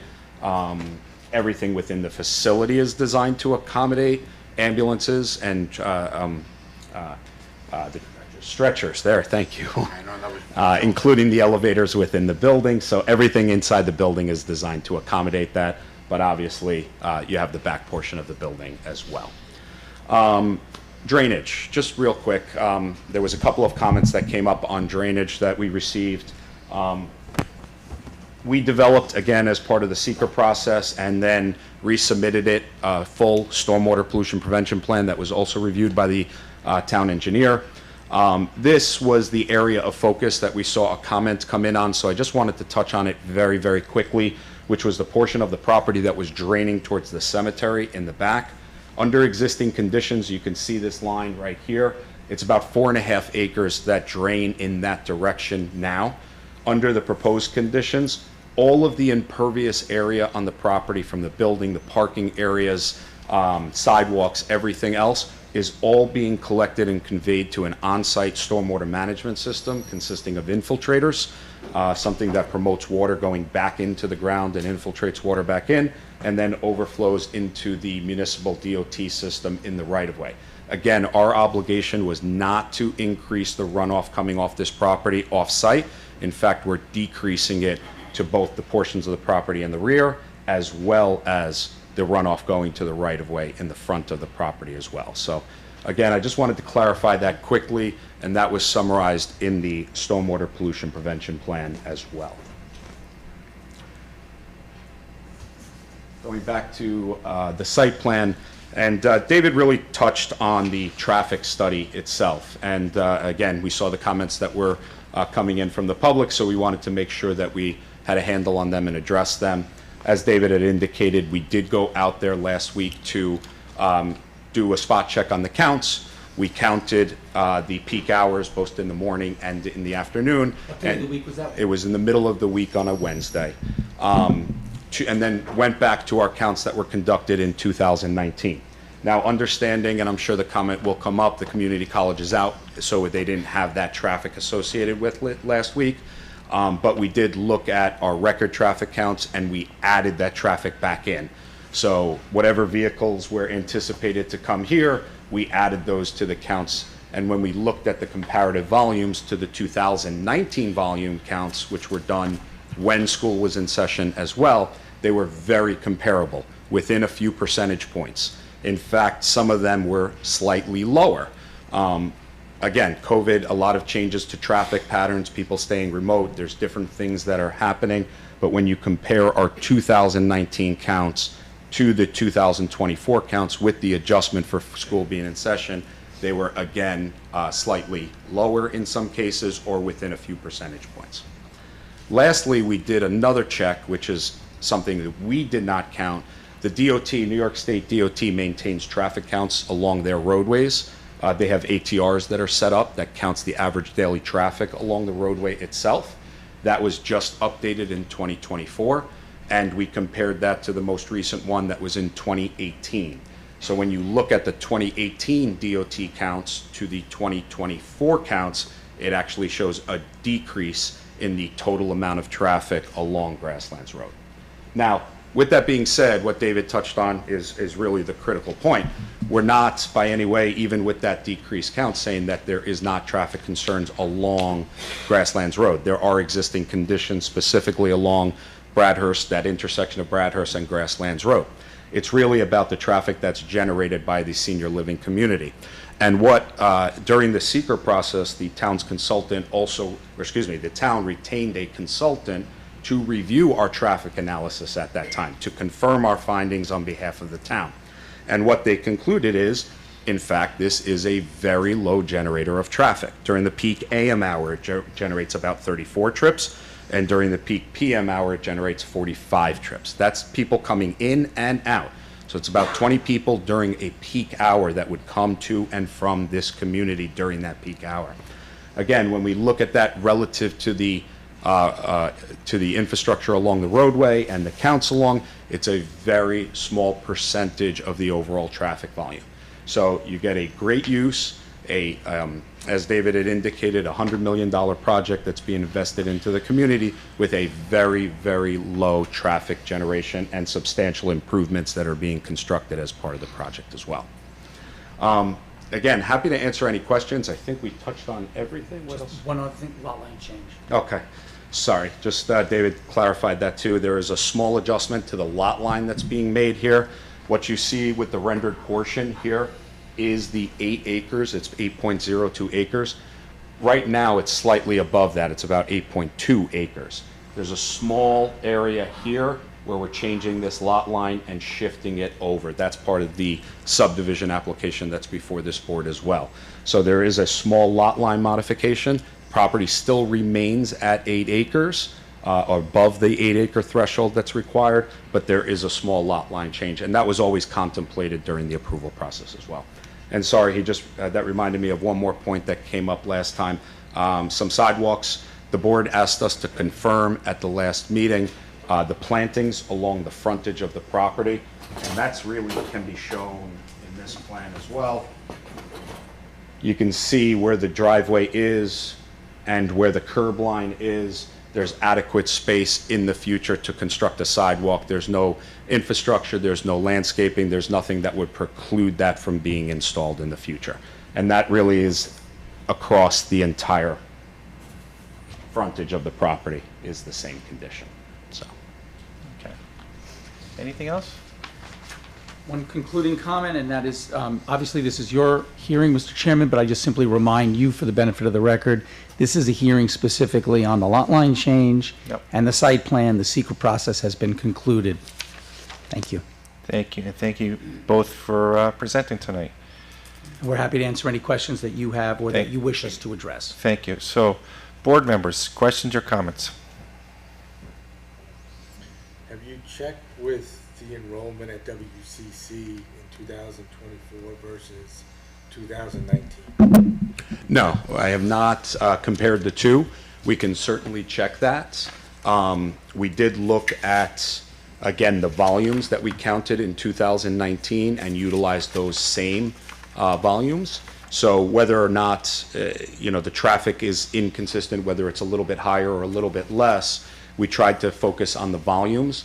And again, we thought there was a slight reduction, and what really confirmed that was the ATR counts. The ATR counts looks at average daily traffic along the roadway and does show a slight decrease in traffic volumes there. But that is certainly something we could check.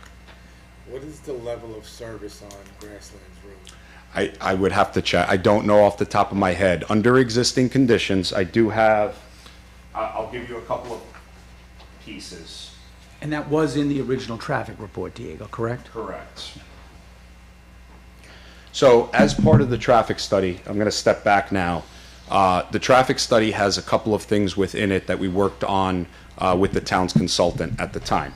One is the signal improvements that were going to be installed along the front portion of the property here, and widening, all to be done at the applicant's cost. They would construct all of those improvements. In addition to that, we worked with the consultant on doing some signal timing modifications to the intersection of Grasslands Road and Bradhurst. Under the existing conditions in our traffic study that was completed then, that intersection operated at a level of service F. But with the signal timing improvements that we were going to do, it increased it to a level of service E. And there were some other improvements from a signal timing change that would help offset and improve the operations of that intersection. Level E is pretty bad. Excuse me? Level of service E is Again, we have never disputed the fact that there are operational issues at that intersection. We continue to look at what our impact is on the area, and quite frankly, with the improvements that are being done, regardless of the improvements that are being done, we did not have an adverse impact on the operations along the roadway.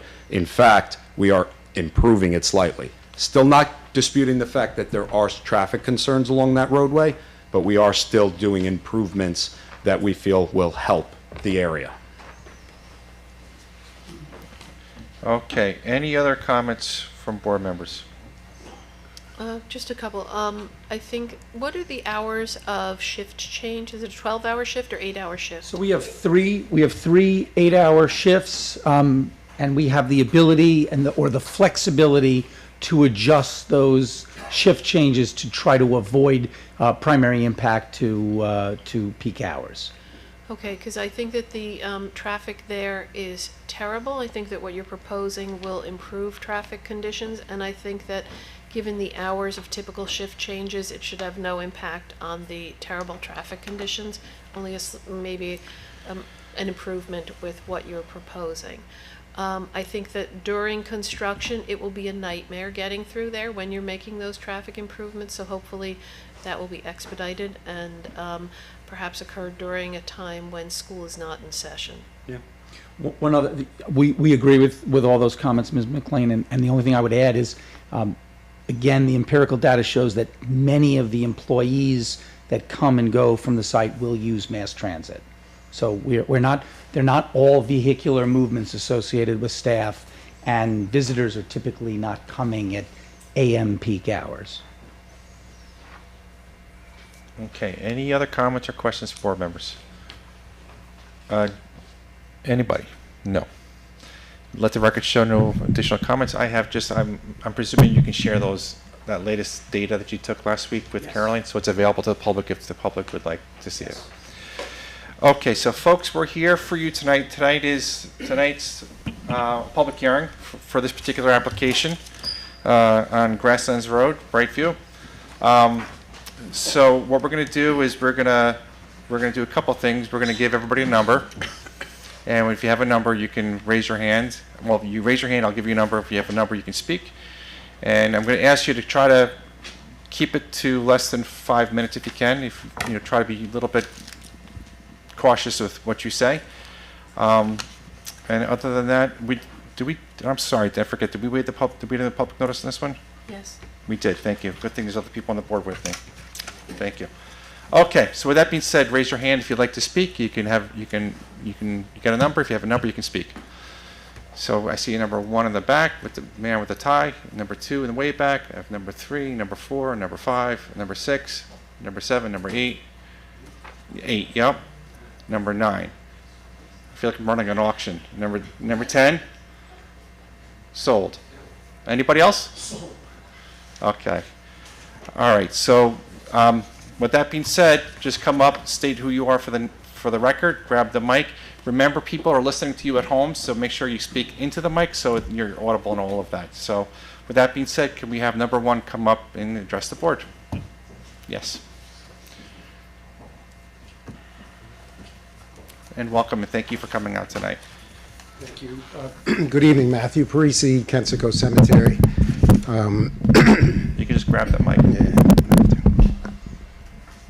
Okay, so I would just say I thank the applicant for addressing, I believe he was addressing some of the concerns that we raised about the stormwater flow onto our property. I would appreciate it if that information in the new document that was shown today, at least new to us, could be shared with us, so I could have our engineers take a look at it and see if our findings would be consistent with what they're suggesting. Otherwise, I would rest on what I've submitted in the letter, but I would note, I'm happy to hear that the stormwater and surface water runoff would be less than it is now. Our concern is that the property was developed in a fairly haphazard manner over the last years and more, causing significant increase from pre-existing conditions. We already have a flooding problem. We're downhill directly below a mound that was built by not these guys, but before this, that is causing problems there. So our goal would be to return it to better than pre-existing conditions, not necessarily the problem conditions that are in place now. But again, I just request that we be able to take a look at what they've submitted today and be able to review that and talk with our engineers about it. And thank you for saying that. You knew that would be my question.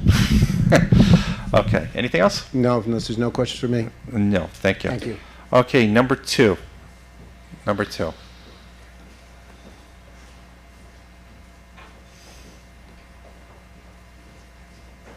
I just grabbed the mic, state who you are for the record. Michael, I live in Mayfair Acres. That's right across the street from there. So I just had a quick question. I know they stated that most of the people that work there would be mass transit. How are they going to get into the facility? There's no sidewalks, there's no nothing. I mean, you got all these workers trying to get in there. How if they're not driving and they're taking mass transit, how do they get in there? I mean, that road is a disaster to walk on. I don't know what, So if you have, I don't know how many employees we're talking. So the bus stop is there's a bus stop it's going to be right in front of the building for the most. Right, so hold if that would be on the road, that would cause another issue. Mr. Stamets, can you just really quick join me for a second? Just it's a good question. I know we have an answer. I just want to make sure we enumerate it. Just right up on the mic if you can.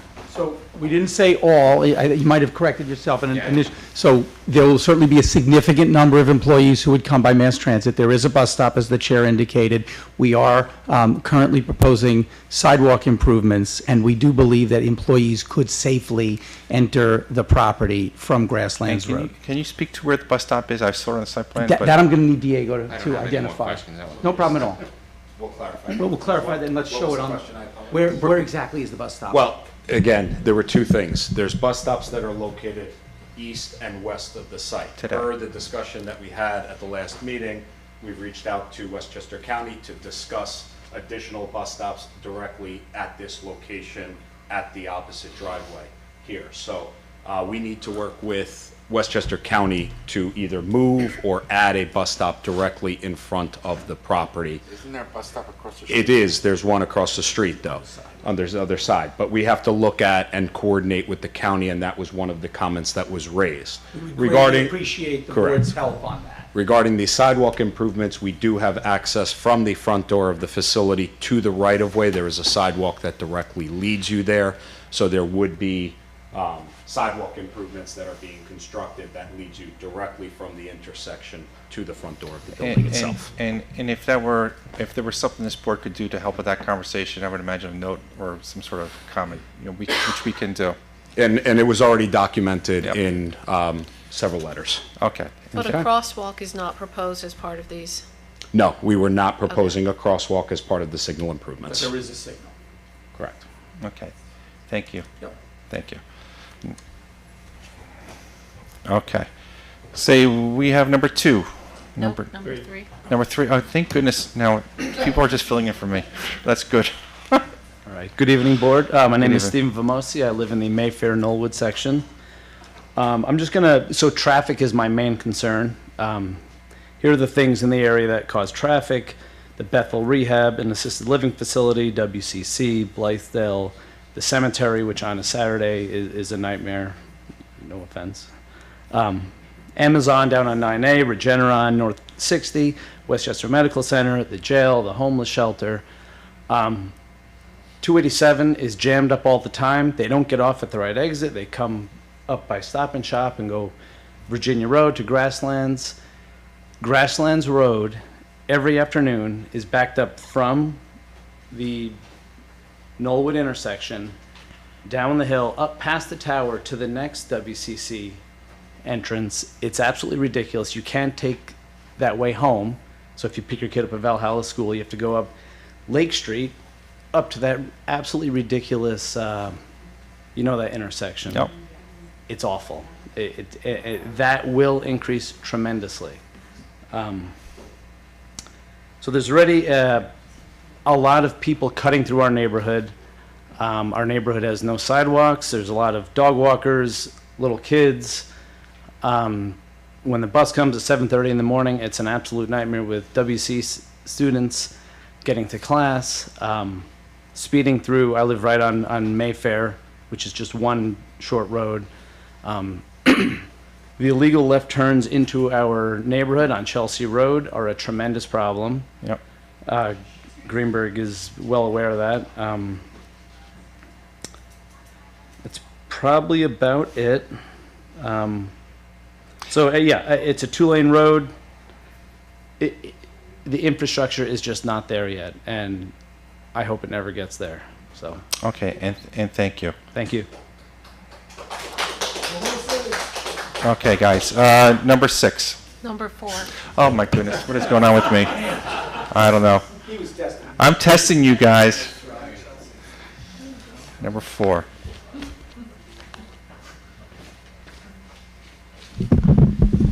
Sorry, I'm a little nervous. Don't be nervous at all. Okay. Hi, my name's Chelsea. I live on Thomas Place in Valhalla. So my property is on the other side of Kensico Cemetery from this proposed development. And I just want to make it clear that I'm not opposed to development in the area.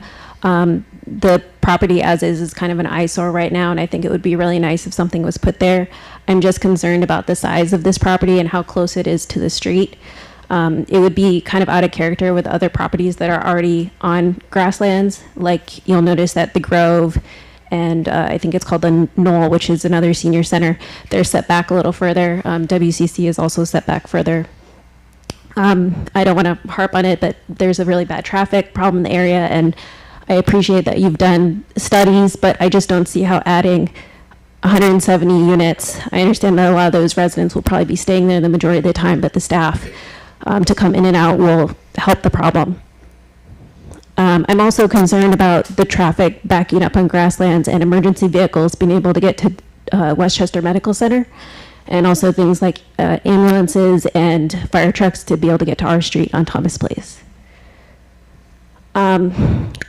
Also, we've touched on the water issues. I've only lived in the neighborhood for 6 years, but it's my understanding that all development in the area has exacerbated the water problems that we're experiencing on Thomas Place.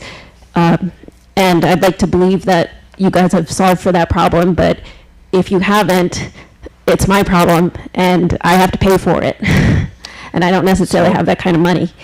And then I'll wrap this up. Lastly, and selfishly, I just have to ask how this benefits the existing residents. I'm not sure who can afford an $8,000 to $10,000 a month rent for their elderly parent, and I speak myself as someone that has a parent that is vulnerable. Also, if you're busing in employees, it sounds like you're not intending to employ people from the neighborhood. Thank you. Okay, thank you very much. Okay, just as a reminder, folks, you're just addressing the board and not the applicant. So thank you. So let's see if I got this right. Number 5.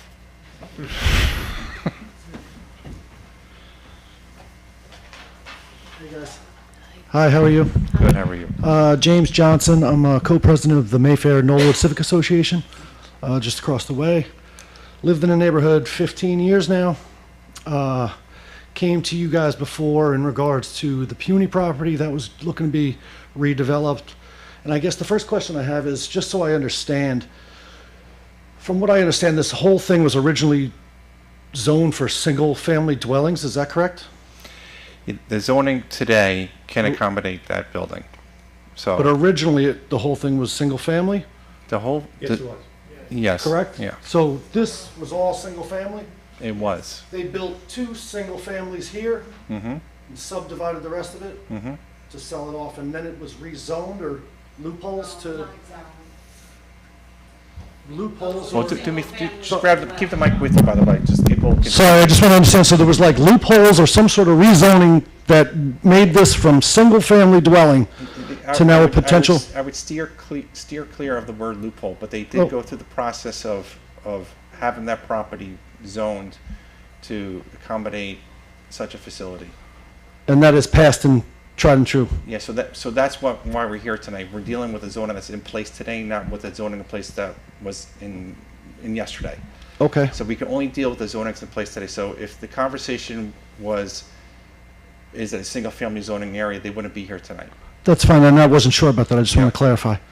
So, obviously, everyone is talking about the traffic. I don't want to beat a dead horse, that is going to be a large problem. No. I don't know about their traffic study or what took place there. Drive by on a common afternoon and you'll see that that's a problem. The one thing that I do know that I heard him say, that with the large amount of non-porous space that they're about to put in here, between the building and the sidewalks, or lack of sidewalks, which probably should take place, that should be implemented in here. I heard him say that there was an infiltration system going into the soil, and then the excess runoff would go into, where was it? The municipal drainage system in Grasslands Road. Is that able to manage that much water runoff from that area? So what town staff and town engineer has told us is yes. Okay.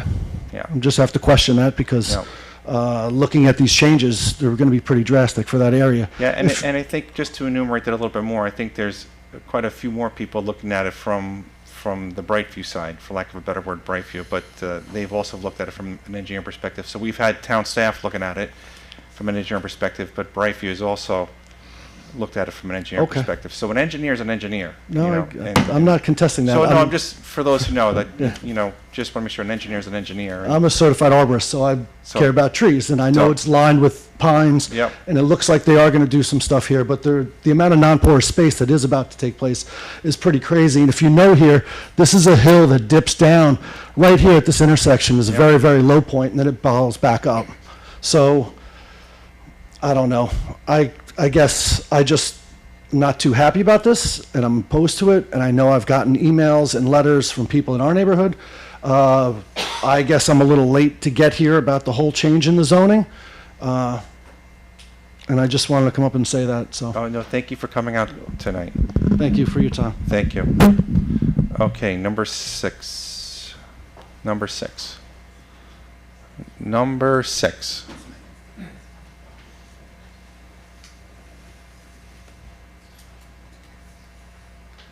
Hi, my name is Joe Pooney, and I just have a couple questions.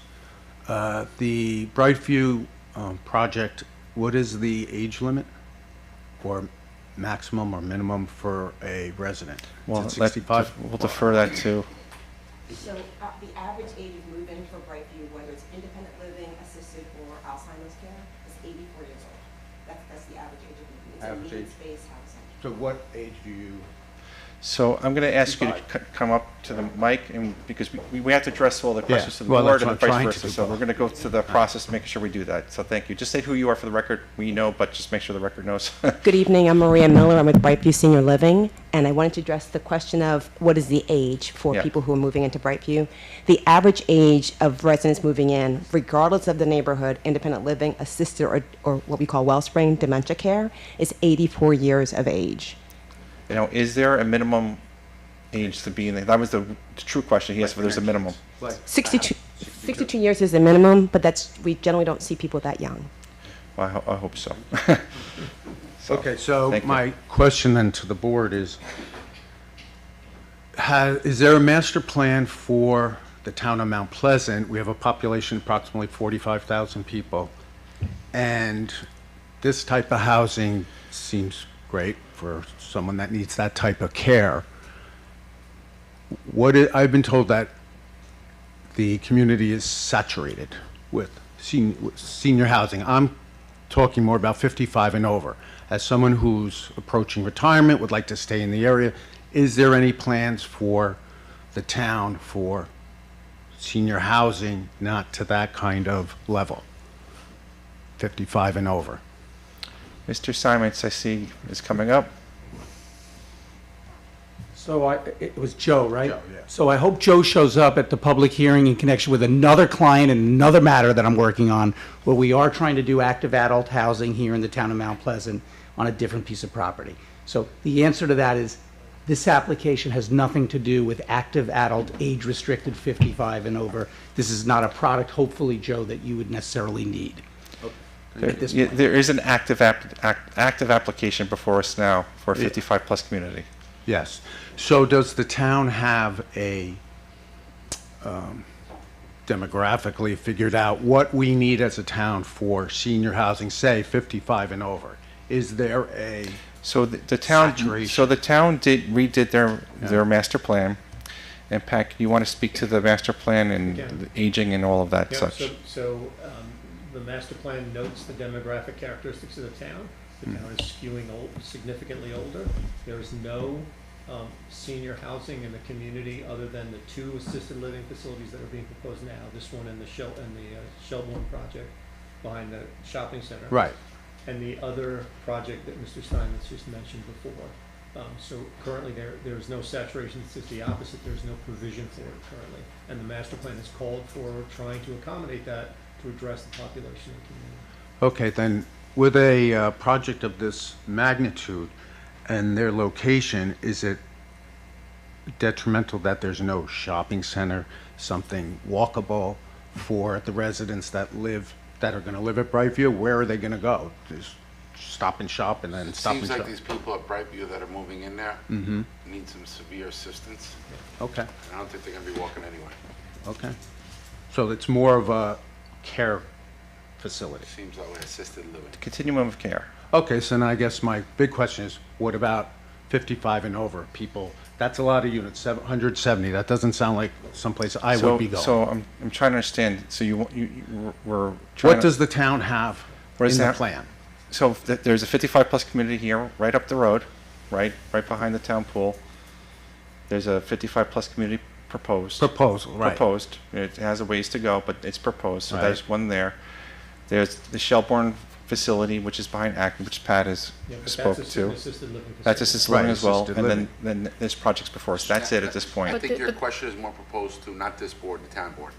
Right, which, The comprehensive I'm plan just wondering, has right, the identified the comprehensive need, plan. and sometimes the applications will follow the identified need when they can find sites, but we don't, as So the we- town, build it. And Right, I we understand we can't on this plan, our board is a sub-board, if you will, right? Of the town board. So the town board would be the one to Right, have which those is- specific right. questions, Yeah. you're concerned about types of housing. Okay. We only respond to the applications that come before us. This one is one that came before us. Okay. And we're responding to that application as a result. okay, so just Okay. my concern is that enough? Whether it's Brightview, the one behind Rose Hill, Yeah. is that enough for the community? Not at all. No. Thank you. No. That's- Thank you. That's what I needed to hear. Thank you. Okay, And thank you. The town board is the right board to have the Yeah, no, specific conversation, so. I know them well. All right, thank you Thank very you. much. And thank you for coming out. Okay. So that was number 6, number 7.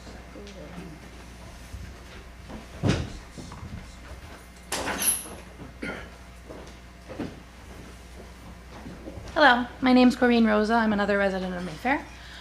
Quick, grab that mic, don't be shy, sing a song. There Okay, you is go. that better? Thank you. Okay, I'm another resident of Mayfair.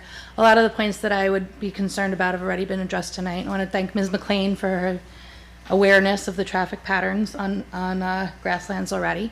Being a resident of Mayfair, I'm wondering if I missed a notice about this application. I saw the planning notice on the fence after the zoning already happened.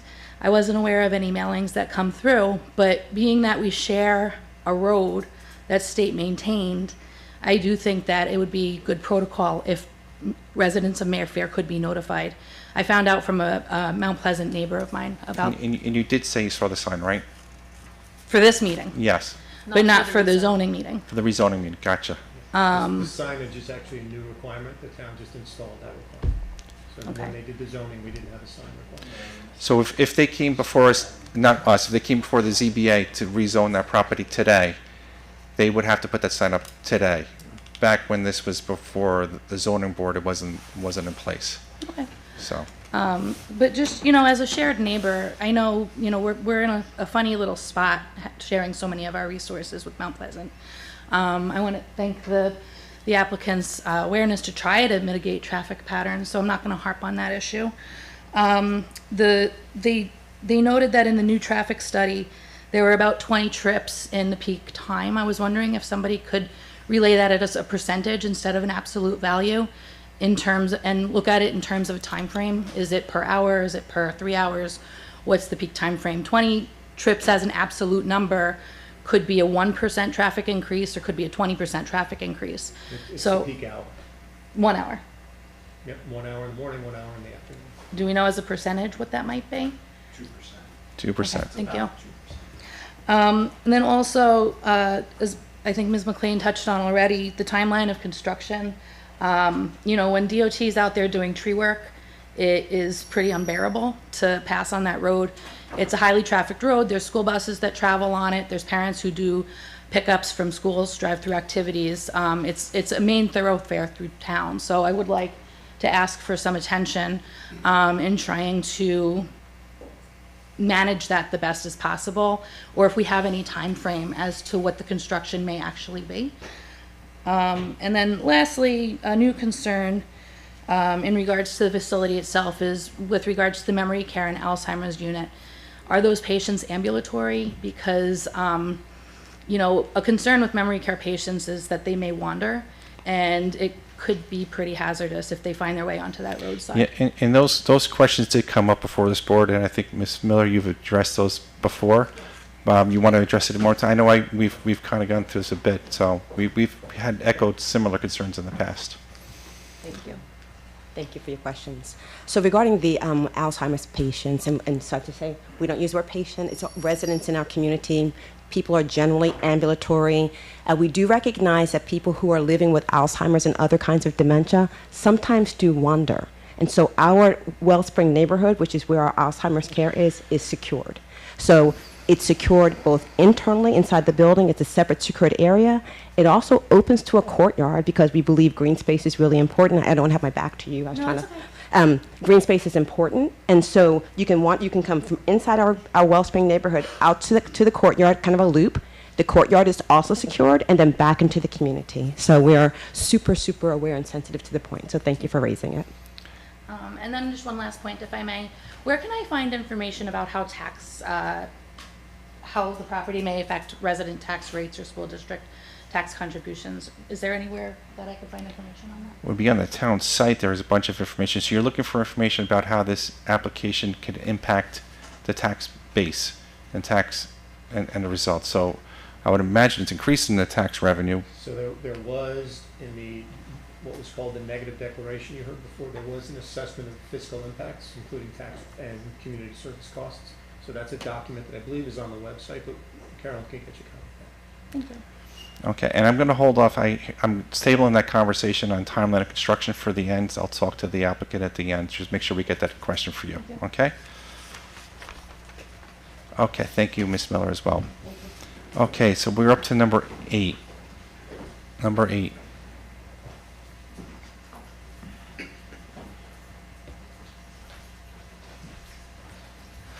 Welcome. Thank you for coming out tonight. Good evening, board members. My name is Cal Salim. I live on Armand Place. It's right off of Bradhurst, across from Blythedale. Armand Place is the street. Well, behind Armand Place is about 12 acres of land. We refer to it as the puny property, which is between Armand and Lakeview. And the reason why I'm here is, rather than taking my kids out for ice cream on a nice day, is because of the traffic. I wouldn't be here if it wasn't so bad. They can perform all the studies they want, and I've seen in other meetings, traffic study after traffic study, but I live there, so I see it on a daily basis. And I don't know when when these traffic studies were done, 2019, last week. I do know that Blythedale's proposing an additional 70-car parking lot, so that's going to add additional traffic. Westchester Community College their enrollment has, I think, gone up almost 40% because now students go to community college for free. The area seems to attract builders who want to build medical facilities or these huge buildings that are going to be for extended living or medical purposes. And you have the North 80 project coming up, and I know somebody brought up the taxes and that they're going to lower revenue or whatever, but Bradhurst and Grasslands are state roads. No matter how much more revenue the town gets, they will not address those roads because they're state roads. We've tried over and over to get Bradhurst. I mean, drive down Bradhurst. There's been flooding problems, potholes that are just the size of a car, cones in the middle of the road, and nothing is done. When we talk to the town board members, they say, reach out to the state. And you get nowhere. It's just, I mean, it was a horrible winter on Bradhurst. So for people to propose that traffic is going to be fine and whatever, I think, you know, to me, that's just nonsense. I live there. The other concern is this floating zone. I don't know how many other builders have gotten this floating zone in Mount Pleasant, but I have huge concerns when you give it to one guy, somebody else comes along and says, hey, well, you did it for that guy. So that conversation is really more of a town board conversation. We only can respond to the zoning that's in place with us Understood. tonight. Just No, I giving hear my you. comments, public hearing. Yep. So I have big concerns about the property behind my house, where they proposed a few years back to build 2 huge buildings for medical offices. It's an R20 lot, you know, residential. I don't know what the problem is where builders come in and they want to maximize their profit on, you know, small pieces of property. Things should stay residential in that area. You have Westchester Community College, you have Blythedale, you have North 80 coming. I just ask, you know, the planning board, anything that's commercial or non-residential, to just drop it, please. Thank you. Yeah, and that comment, that's a good comment also to be shared with the town board, because again, we can only respond to the zoning that's in place for us tonight. We can't affect change to the town board and what they do.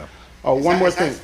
So if you get to Bradhurst from Grasslands, you make a right, and you go, Blythedale's gonna be on your left. Right. Are you that new development? No, use the cul-de-sac across No, from Lisa Lane. Armand Place, you have, if you're coming up Lakeview, Condos there, is that the condo? no, that's Pleasant Ridge. Ronald Court. It's Ronald Thomas Ormond. So you have Ronald Court, Thomas, and Armand, and you have Lisa Lane. Yep. And then you have Blythedale Hospital, the Puny property, and then that horrible intersection, Lakeview and Bradhurst, Yep. which is just a disaster waiting to happen. And I was going to say one more thing. We, in that small area, we get charged insane prices for out-of-district water. And I was kind of gung-ho for this project because they proposed for getting us a water district for lower rates. But all in all, when everything was said and done, the amount of money I would save, I'd rather pay more to not have the additional nonsense, let's say, I could use worse words, of the traffic in the area. It's just getting ridiculous. Okay, thank you. And the roads, state roads, are horrible. Okay, thank you. Thank you. Okay, number 9. We have number 9.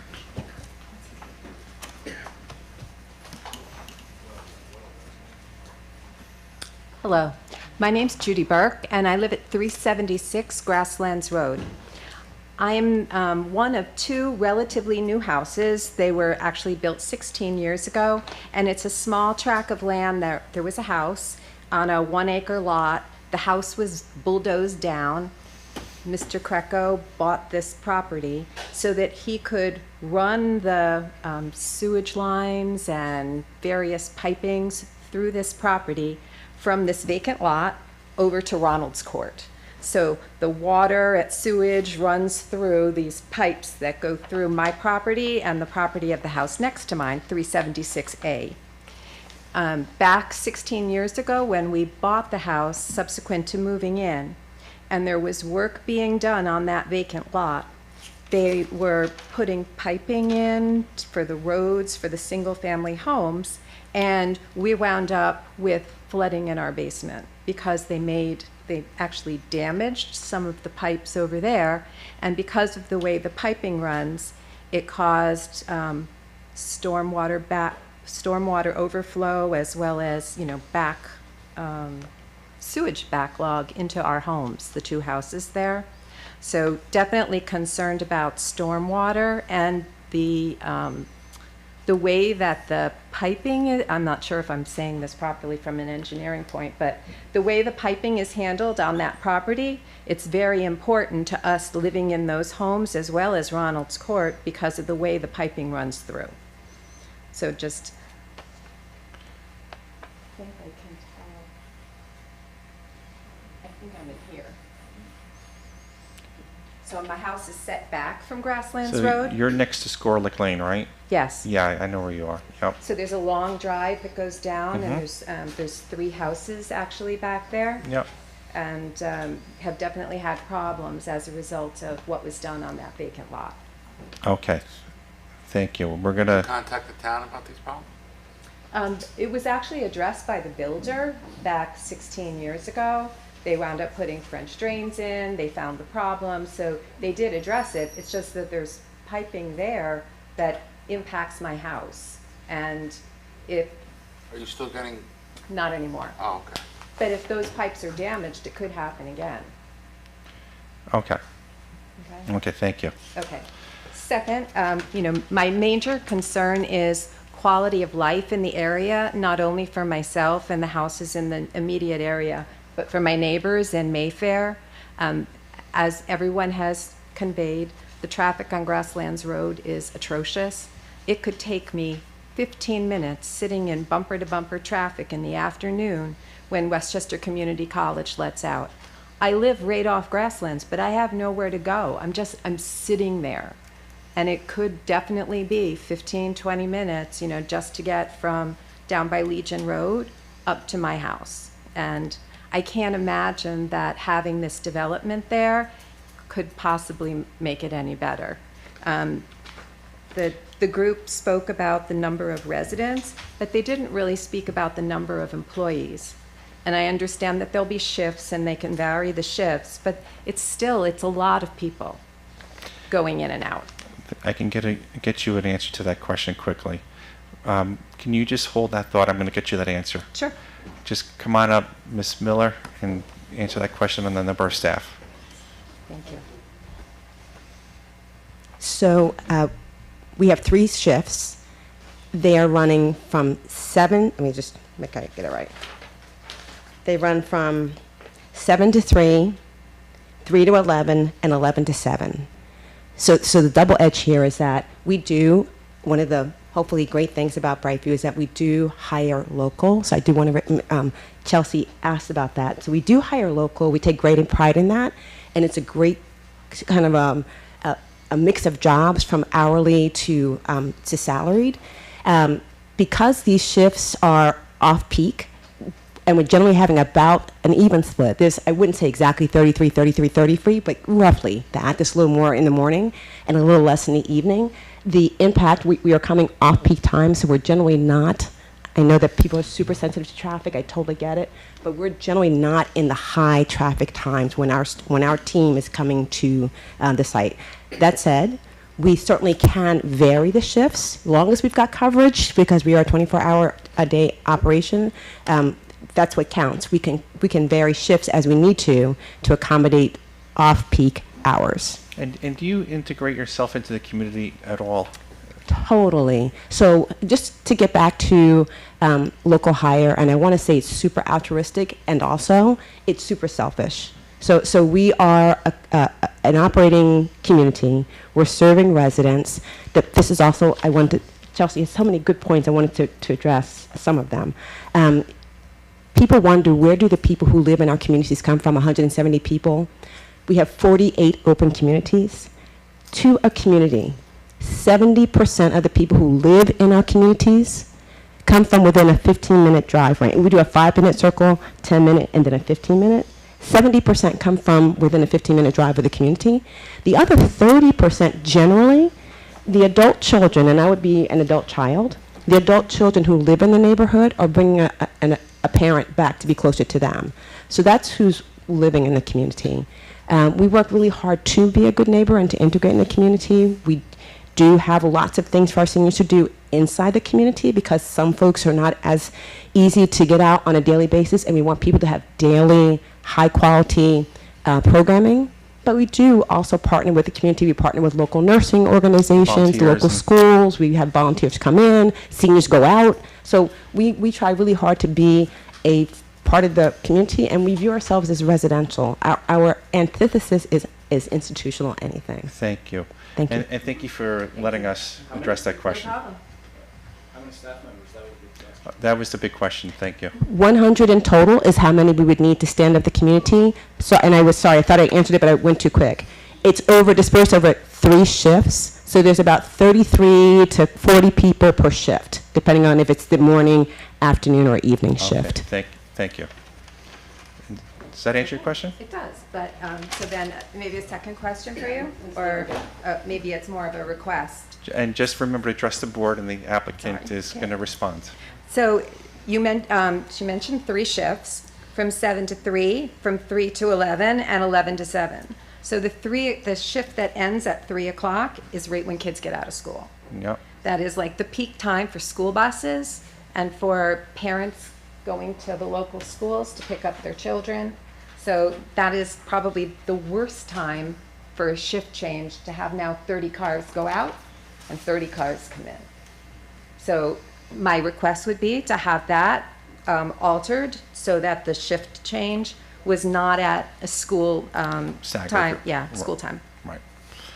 Okay, I'm going to interrupt you one more time, so have Ms. Miller respond to that.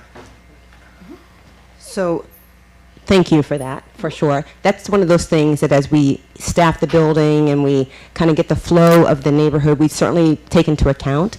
I was mentioning before that those are kind of our standard shift times, and that we definitely have the flexibility to modify to make sure that we do the best that we can to not be on peak traffic. It's good for our employees as well, our associates, because they also want to be able to easily get in and park and start their shift. So for sure, we can take that under advisement, and I made myself a note. So thank you for that. Thank you.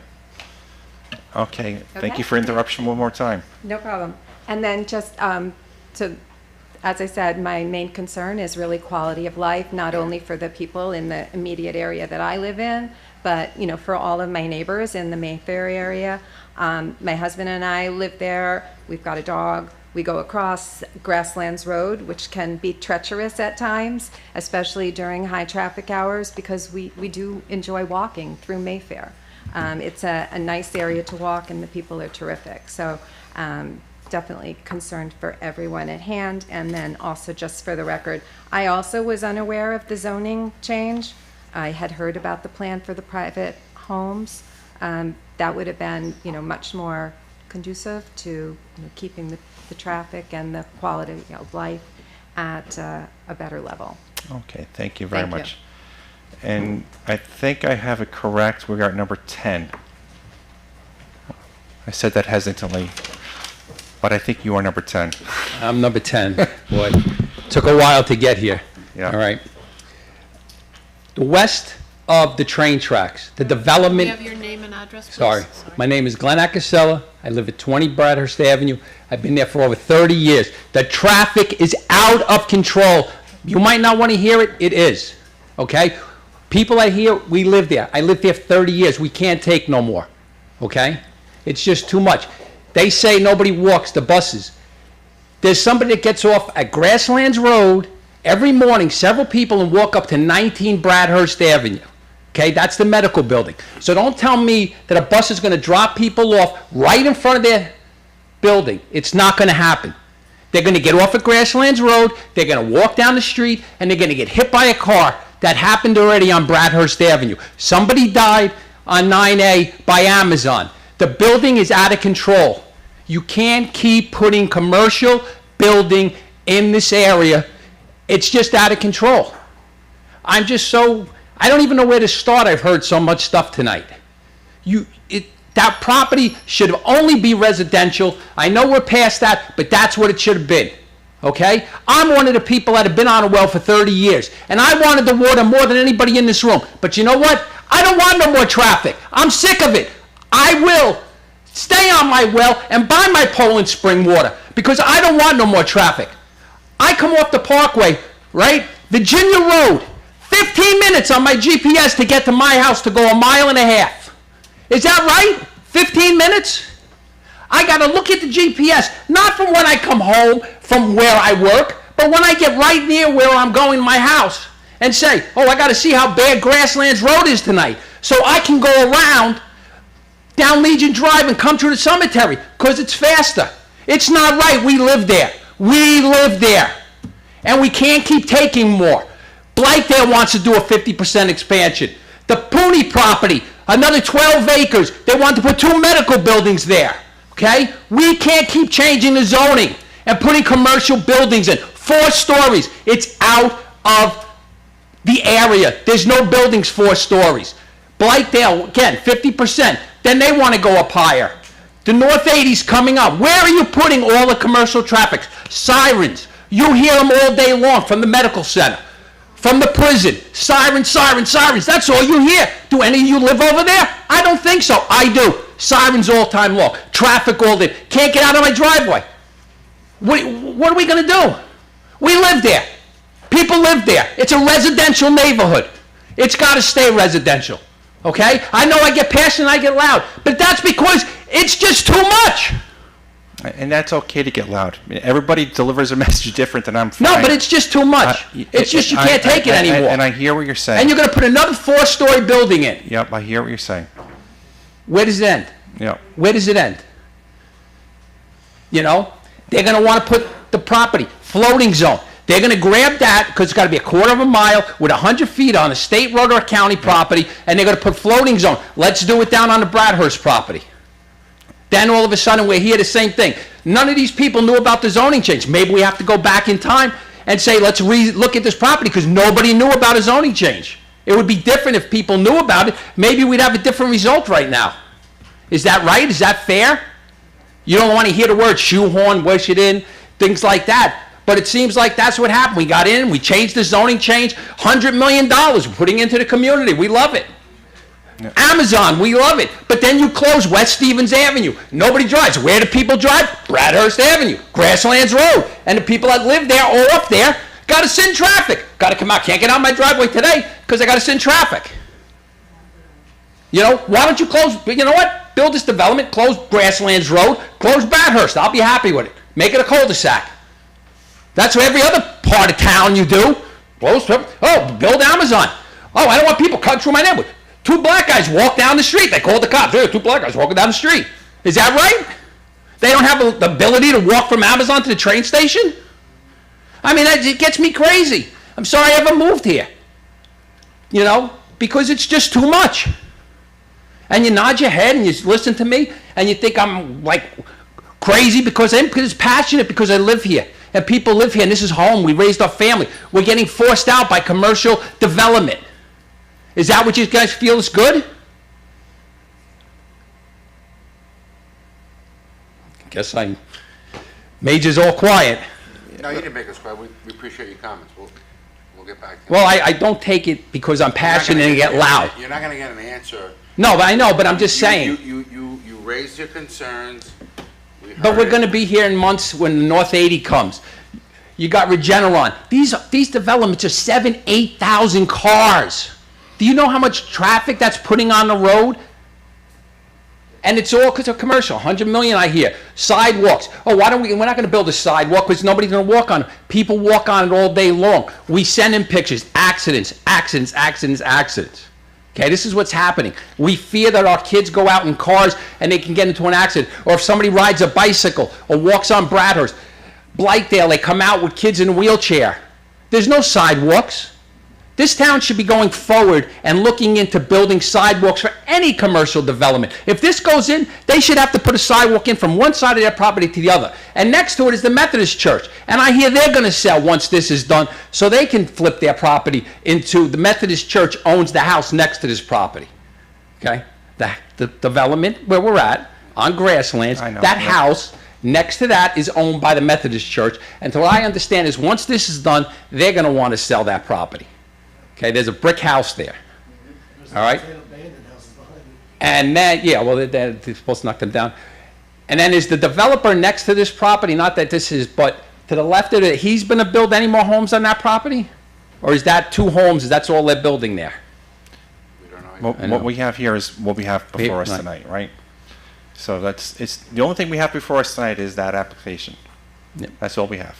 And, you know, again, 4 stories in that area with the way the traffic is, you got to figure out the traffic. You got to look into stop the commercial building until you can figure out the traffic. There's not enough roads. Bradhurst and Grasslands can't hold it all. They can't handle it all, I should say. The traffic light, I said, when I come up Grasslands Road and I get to the big water tower by the cemetery, that's a water tower. Yep. Okay, I sit there for 3-4 lights. They talk about the left turn. I hate to say to my favorite acres, but I've made that left turn once or twice because the traffic is so bad and gone around. Okay, because you just get to the point where I'm going to sit here for 15 minutes, 20 minutes some nights, and then some nights, you know, you don't know what happened. You can go through normally, but that's far between. And like you said, Bradhurst is the same thing. And the conditions of the roads are just atrocious. Like he said, we deal with the state. We've been on News 12 with the state. I mean, you know, trying to get them to do some work on the roads. You can't. And you say water is going to run off this property onto the DOT drainage. I don't believe there is any drainage out there. It's mostly just swales. And if there are, they're all filled with silt and dirt and everything else that have been running in there for decades. Okay. So, thank you. All right, thank you. Okay, so we are number 10. We stopped at number 10. You want me to 11? And listen, honestly, guys, you know, folks, you know, we're here to hear the public, and some of us present differently, and it's all fine. The way you present it is the way you present it. A lot of times the applications get modified or changed, and the applicant doesn't necessarily know something or another, and we learn collectively. But with that being said, any other questions or comments from board members now that we've gone through the public comment?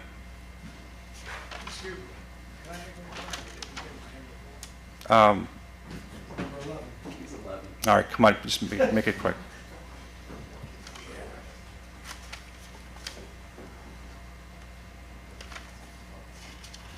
Just state your name and all that for the record. Sure.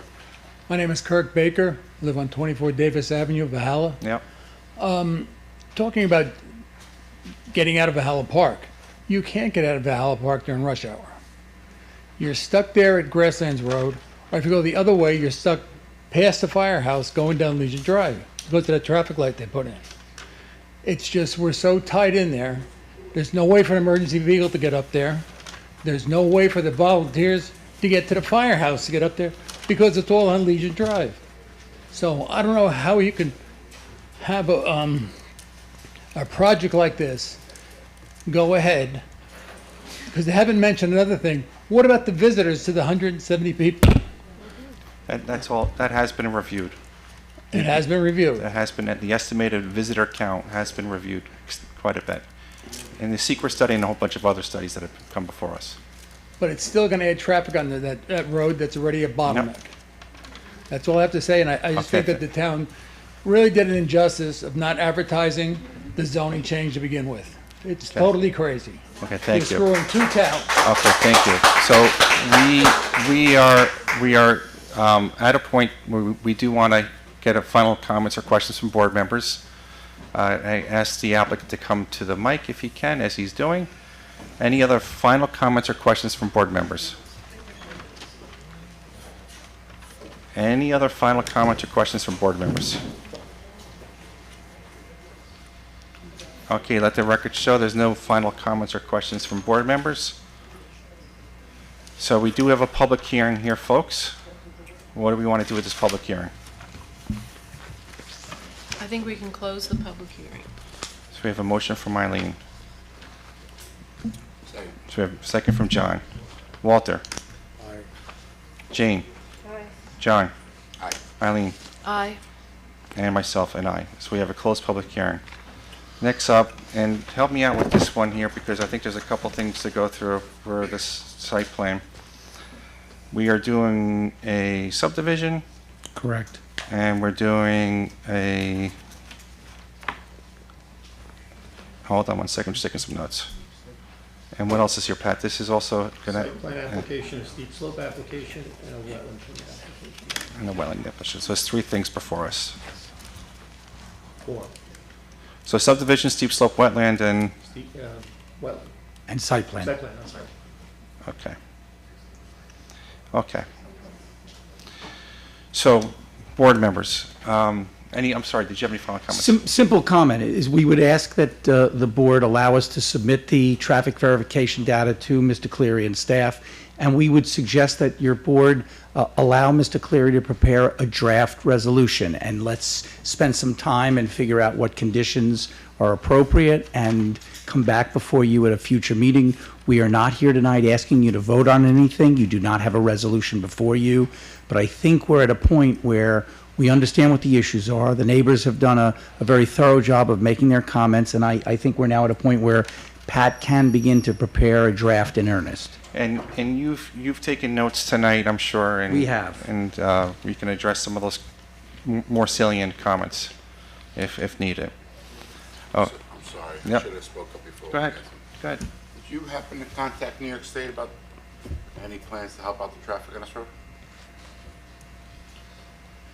We've had conversations with them about the improvements that are being conducted, but no other future plans. We haven't spoken to them about that, any other future improvements that might be contemplated. What does that mean? Just that we've spoken to them directly about the signal improvements. We wanted to make sure that that was something that they would consider. That is an improvement along this corridor, as well as the signal timing modifications. And the left turn lane. And the left turn lanes directly in front of our site. As far as any other plans beyond those improvements, we're not aware of, and the DOT didn't indicate anything to us. And they're aware of how many employees, how many visitors and all that kind of stuff? Full traffic study, again, all of that information was disclosed in the traffic study that was prepared as part of the seeker process. It went through that in detail. Visitors, employees, deliveries, everything that occurs back and forth within the community is included in Mr. that. Piazza, with all due respect, and I think you know this, but I'm going to say it for the record, this application and this project is literally a drop in the bucket next to the volumetric issues that you have on grasslands. The data is 2%, so the DOT was not worried about the 30 trips in an hour, which is basically one vehicle moving either in or out every 2 minutes.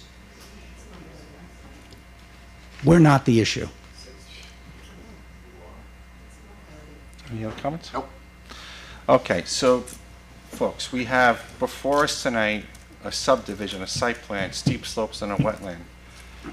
All of them need some sort of thought, analysis, and all that we've done. So what do you want to do with these 4 different things we need to do? We have a closed public hearing. We need to decide what to do for the subdivision, site plan, steep slopes, and the wetland. Do we ask the consultant to draft a resolution? Or do we not? Can I ask a question about that subdivision, that lot line shift, that increases the area of the property to the west? Yes.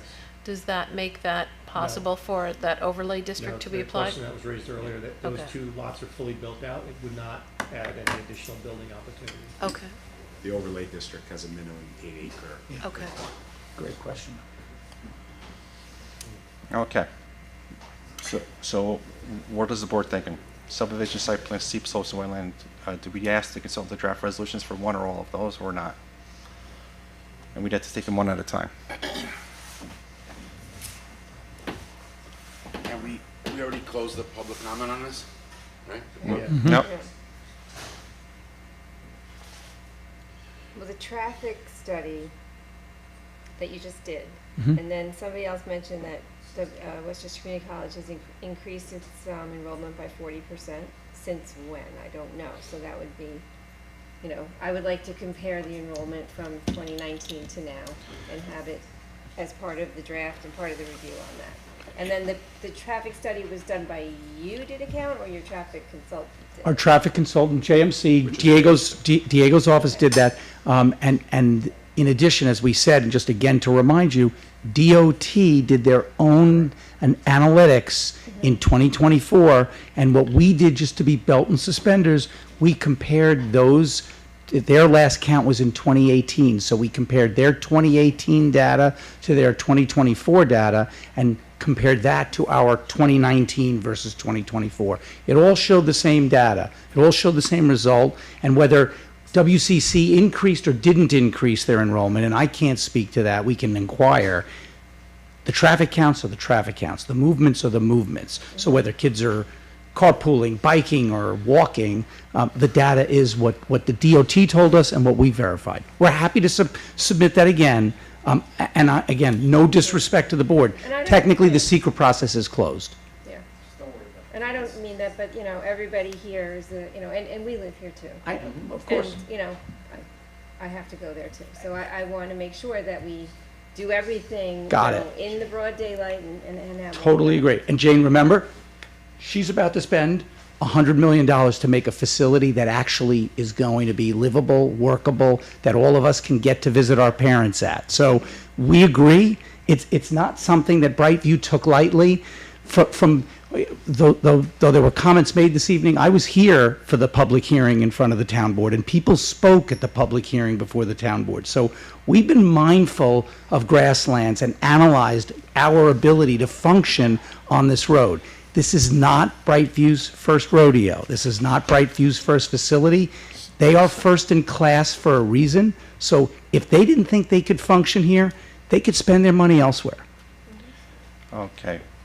Any other comments or questions for board? Because, you know, it is 10 o'clock, I just noticed, by the way, guys. I'm very sympathetic to the neighbors, and I think I sit in that traffic myself, and I just don't think that this is going to really exacerbate the problem. I think that what they're doing offers an opportunity for improving the situation, so that people turning into Westchester can get out of the travel lane of traffic and people can move past them. So with that, I think we should direct the preparation of the various resolutions. Okay, so let's break this apart. We have 4 before us, the subdivision, site plan, steep slopes, and wetland. Do they have to be done individually? Yes, right? They're individual resolutions, yeah. You can Yes. direct the preparation of all of them together. It would make Okay. sense to do them together. They're linked. Okay.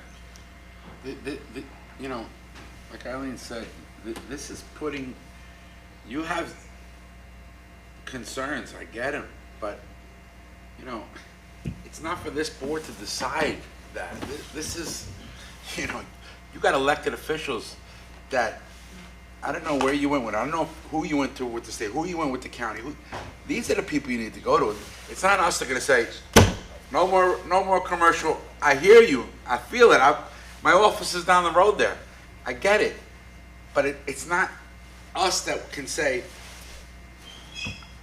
stop it. We can't. It's not our thing.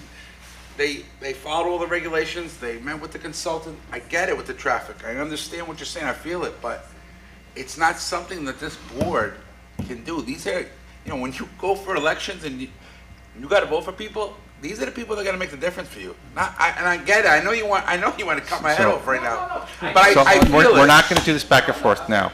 We are not going to. We've had plenty of conversations with the state. Glenn, we have to at some point. I second the motion.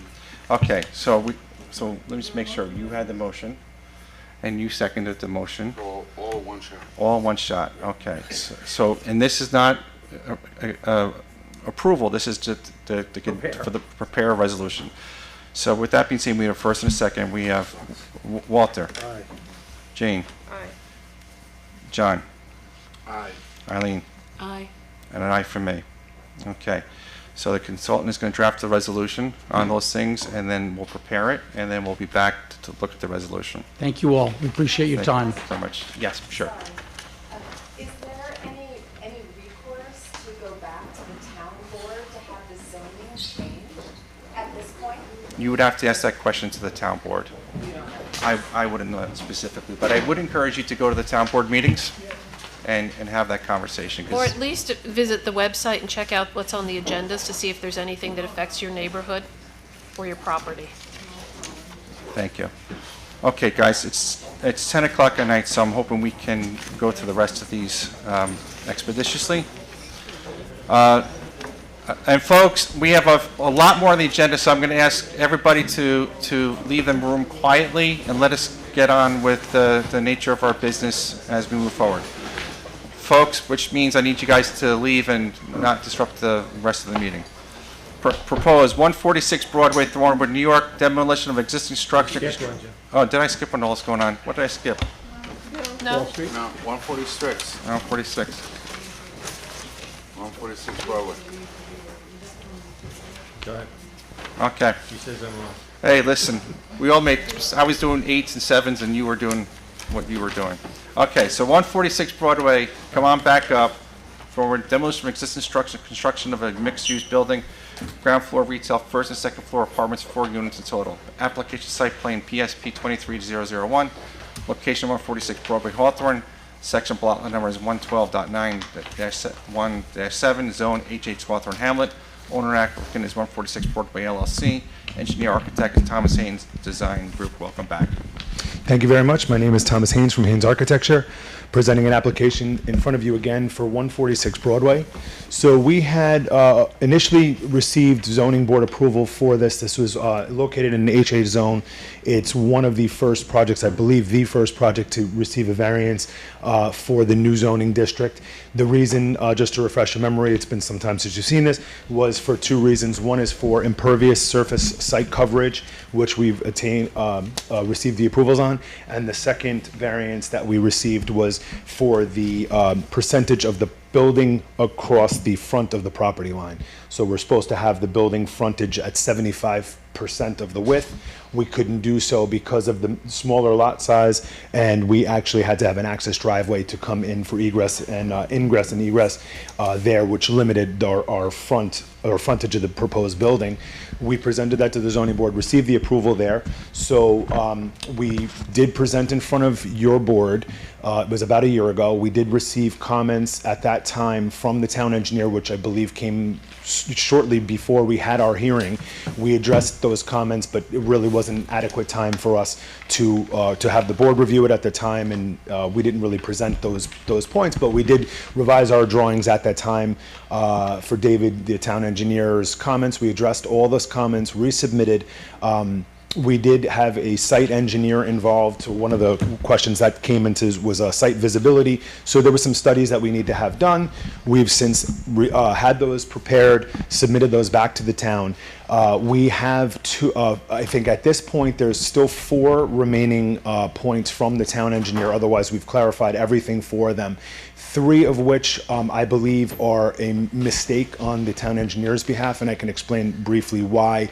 And then that leads us to just one open item, which pertains to the location. It's not indicated here on the rendering, but it is indicated on our lumens plan that we do have no longer pole lights here, which is indicated in the rendering. We actually flip them, have them mounted, wall mounted on the building.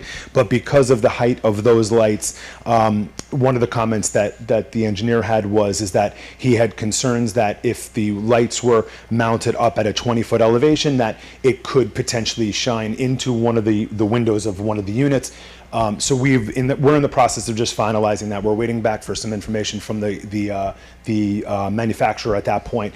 We do have the light mounted, which would be in line with the head of the windows, but it's 12.5 feet away. We don't believe that it would impact negatively to that dwelling unit that would be located there.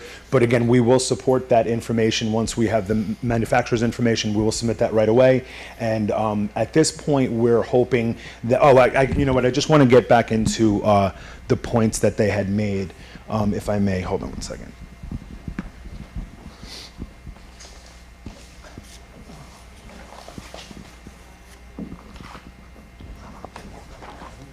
Yeah, I'm looking for that. Well, the 4 remaining engineering points, they're still open issues, right? So, yeah, well, like I said, 3 of them are incorrect. Well, So- from your perception, right? Well, no, but from a zoning perspective. So, if I may just really briefly, so point number 1 discusses how many proposed commercial parking spaces we have, which we're required to propose 2. But one of which needs to be a handicap spot. So the way that the one question number 1 talks about here is that he's basically stating that if we only have 2 parking spaces and one of which is handicap, if an employee parked in one of the spots, then there leaves just a handicap spot left over. But what this really boils down to is just we're compliant with the zoning requirements. If there was an issue, we met with Sal Pinelli prior to all of this, along with Mr. Cleary. That would have been brought up at that time as a zoning issue with potential parking. And really what it boils down to is if the code intends something different, then it needs to be written as something different. It's not. So we're fully compliant with the parking spaces, with the handicap parking spaces. The second point here is that it's just, I believe that the town engineer had misquoted the zoning requirements for the parking spaces. So he's saying that we are required 4.5 parking spaces, need to up it to 5 total parking spaces and add 1 additional parking space to our 6 that we have. That in fact is not true. So based on the new parking zoning requirements, it would be 1 parking space per dwelling unit. Let me just jump in there. So Yep. at the end of the day, we need sign off from Dave, right? Okay. So you may perceive him to be incorrect or correct, Mhm. but at the end of the day, we have to rely on him being correct and providing us that data. Okay. So we can go through the whole thing, but at the end of the day, you can't get past go until we get Dave to say okay. Would we be open to making it a conditional approval? So one To other comply with comment. his So requirements. do we also have we addressed all of Pat Cleary's comments? I'm sorry? Have we addressed all of Pat Cleary's comments from the Yes. beginning? Those had been addressed. David had, I think, 14 or so comments initially. We've addressed all of those. 4 came back, like I said. The third one has to do with the driveway view, which I didn't discuss yet, but that's the town, our site engineer addressed that as well. So 3 of these 4 have been addressed. Number 4, the last one about the lighting I mentioned earlier. So. Mr. Chairman, I can make it easy for you. Mr. Haynes is jumping a step, so the next step in this would be scheduling a public hearing. Correct, That's yeah. at the point of approval. Correct, yeah, that's all I'm trying to do is get a public. What I would suggest is, so I think Dave may have misquoted the code, but he has to clarify that. So if you choose to move forward with this, you could schedule a public hearing if you chose to, subject to Dave signing off on his final issues. Okay. Okay, any other questions or comments from board members? Can I just make a suggestion? Why don't you put the lighting underneath, just above your parking, and direct it out onto the driveway so that you don't have to worry about it going into those apartments or the poles? So again, I didn't prepare the photolumens lighting plan on this. The engineer is here, so maybe he can answer to that. But it's to my understanding, and I mean maybe I should just let him speak. Do you want to just speak to that? Greg Cacciapoli, engineer on the project, did the lighting design and site distance analysis. Yeah, that is potentially the final solution, is to drop the lights. But I just wanted to clarify with the manufacturer's specs that it's okay to bring the light down to that level. So I put in a call to them today, didn't get the response yet, but when I do, we'll clarify that and most likely Just drop instead of on the them. side of the building, put it underneath that area that's the ceiling of the parking area. Oh, on and the direct it underside, out, yeah. right. Point taken. Just an option. Yeah, as long as it doesn't go up too far up past the property line of our code Right. compliance, it shouldn't be an issue. I really, it doesn't really necessarily matter if it's on the side of the building or underneath, as long as it we're code compliant. Right. Okay. Any other questions? So our next step is to what? Make a motion, go to public hearing? Yep, subject to Dave signing off, but again, I think, I haven't spoken to him, but I think he got the number incorrect in his memo, so I think Mr. Haynes is actually correct. So I don't think he'll have an issue. Make that motion condition on Dave's approval to go to public hearing. Okay, so we have a motion from John, Second? second from Eileen. Okay, so we have Walter, Aye. Jane, Aye. John, Aye. Eileen, Aye. and a nay for me. Okay, motion carried. Okay, Thank you all very much. Have a good night. okay. Next up, we're getting there. 115, we're going to go into overtime. 115 Wall Street, proposed public utility, 6,150 square foot standalone energy storage system to supplement power to the local power grid at peak hours. Application site plan PSP 24-4, location 115 Wall Street, Valhalla, New York. Section plot number is 117.6-1-40, zone M1. Owner is DP16 LLC. Applicant DP16 LLC. Engineer architect Zachary Longo. Attorney Robert Gaudioso. Did I Yes. say that correctly? Perfectly. Thank you very much. Of Snyder and Snyder LLP. I try. Sometimes I get it. All right, thank you. Good evening, Mr. Chairman and members of the board. As you mentioned, Robert Gaudioso with the law firm of Snyder and Snyder, joined by Zachary Longo, our professional engineer from New Leaf Energy. I'll try and keep it brief because I know it is late and you've had a lot on your agenda. We were here in March. We went through Mr. Cleary's comments from the board, comments from Conservation Board, comments from Dave Smith. We did submit a number of revised materials, which included a full summary letter from Zach going through all of the comments. We submitted a full stormwater report. We submitted the insurance certificates. We took photographs not only from the locations you asked us to, but from really the whole surrounding area, and we gave you an overhead map that showed the facility will not be visible. It's extremely distant, particularly from the residences. We revised the site plan. We did a number of things that were requested. We put the slats in the fence for screening. We added the animal corridor underneath the fence that was asked of us. We confirmed we are not in the wetland buffer. We're outside the 50-foot buffer. We added all of the stormwater management practices. We added landscaping around the sides of the facility. And I know that Ms. Letterman's not here tonight, but we added the cameras inside the compound that was specifically requested. We submitted some other information in responses to the comments, but I think that, is a high-level overview of what we did submit, and we'd be happy to answer any additional questions you had this evening. Okay, thank you. Questions or comments from board members? I had a question. It's kind of basic. How does the energy get into the batteries? Is it over wires, or is it underground? Are you excavating for it, or what we're looking at is the only structure that will be built? Because I just am trying. Has to connect to something. So Yeah. it connects, so there's an learned my lesson. There's an existing utility pole here. Yeah. That it comes into here, and then we have the transformers that ultimately lead underground into the equipment, into the batteries. Okay, so no new poles, no. We have one new pole inside the compound, which is right, that's the existing pole. I believe we have a new pole right there. Okay. Okay. That was it for me. Any other questions or comments? Where are the two closest monitoring wells to your proposed location? They're located, They're in the parking lot? And they're just inside the parking lot. So not in our facility, not in our area of excavation, but very close, and that's what we submitted the summary from to show that there was no problem with respect to the groundwater. And DEC, say Office of Remediation, is on board with your project? Has that been presented to them? We have no impact on their monitoring wells. If there was a referral to the DEC, we have no objection to that, obviously. But there's no need for any type of approval from the DEC. You're not in that buffer zone for the watershed, right? That would be DEP, but no, we're not as well for that. I have reached out to DEC. There's a remedial action plan that's in place for this. They haven't gotten back to me, so I am trying to find that answer. Okay, so hold on. There's hands coming up and down behind you, and just remind people this is a work session for the board. Hold on. Not yet. All right, I just want to make a simple statement. You can make it in 1 second. What you're doing now is you're disrupting the flow. Wait, or else everybody. All right, I'm sorry. We'll get back to you. I'm sorry.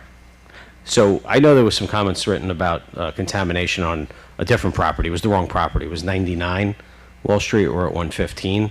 There's monitoring wells with groundwater that we've shown are clean. We submitted that documentation, and then today we submitted an additional letter from EBI, our environmental consultants. Yeah, and that's an important letter that did come to us, and I did review that letter, and I think, you know, we're not here to judge that the merits of that letter, pro or con, at this point, but Sure. at some point, we do need to have that conversation before the public to vet out all the salient points, or salient or non-salient points that were brought out to the board. Agreed. Okay. Okay. Didn't the contamination come from the building just to the top of your drawing? So there's two different types of contamination that I think have been discussed. With respect to this property, there was groundwater contamination and there was remediation, which Mr. Cleary just mentioned that there was a remediation plan put in place. Based on that remediation plan that was already performed, there's continuing groundwater evaluation that's being performed pursuant to the monitoring wells. And what we've shown is based on those monitoring wells, we're not going to have any impact, we're not going to touch that groundwater, and there's nothing about that groundwater that's going to impact our facility, which we believe the groundwater is clean. Okay. Any other questions or comments from board members? Okay, so tonight is not a public hearing. However, the gentleman in red, you're jumping out of your seat, and I appreciate the enthusiasm. So if you have a comment or two, please. Thank you. Very short. Okay. Part of it was the advertising. Joe, come on up to the. Part of it was the advertising. Oh, 1 second, just Give your name. Give your name for the record. Oh, everybody has it since I submitted the claim and it was forwarded out, but it's Joe Soroselli. I live at 5 Suzette Lane, Valhalla, New York, approximately 1,000 yards from, I'll say 99, and I think it's actually 112. Oh. Right? But there are two factors that he didn't read out. It was one parcel originally, subsequently divided into two, and then that's why the wells are on, in quotes, the second lot. The major issue is the remediation plan is in progress. It's not completed. He's indicated so far, oh, they had a remediation plan. Yeah, it's in progress. It isn't completed. The recommendations are to completely redo what's been done.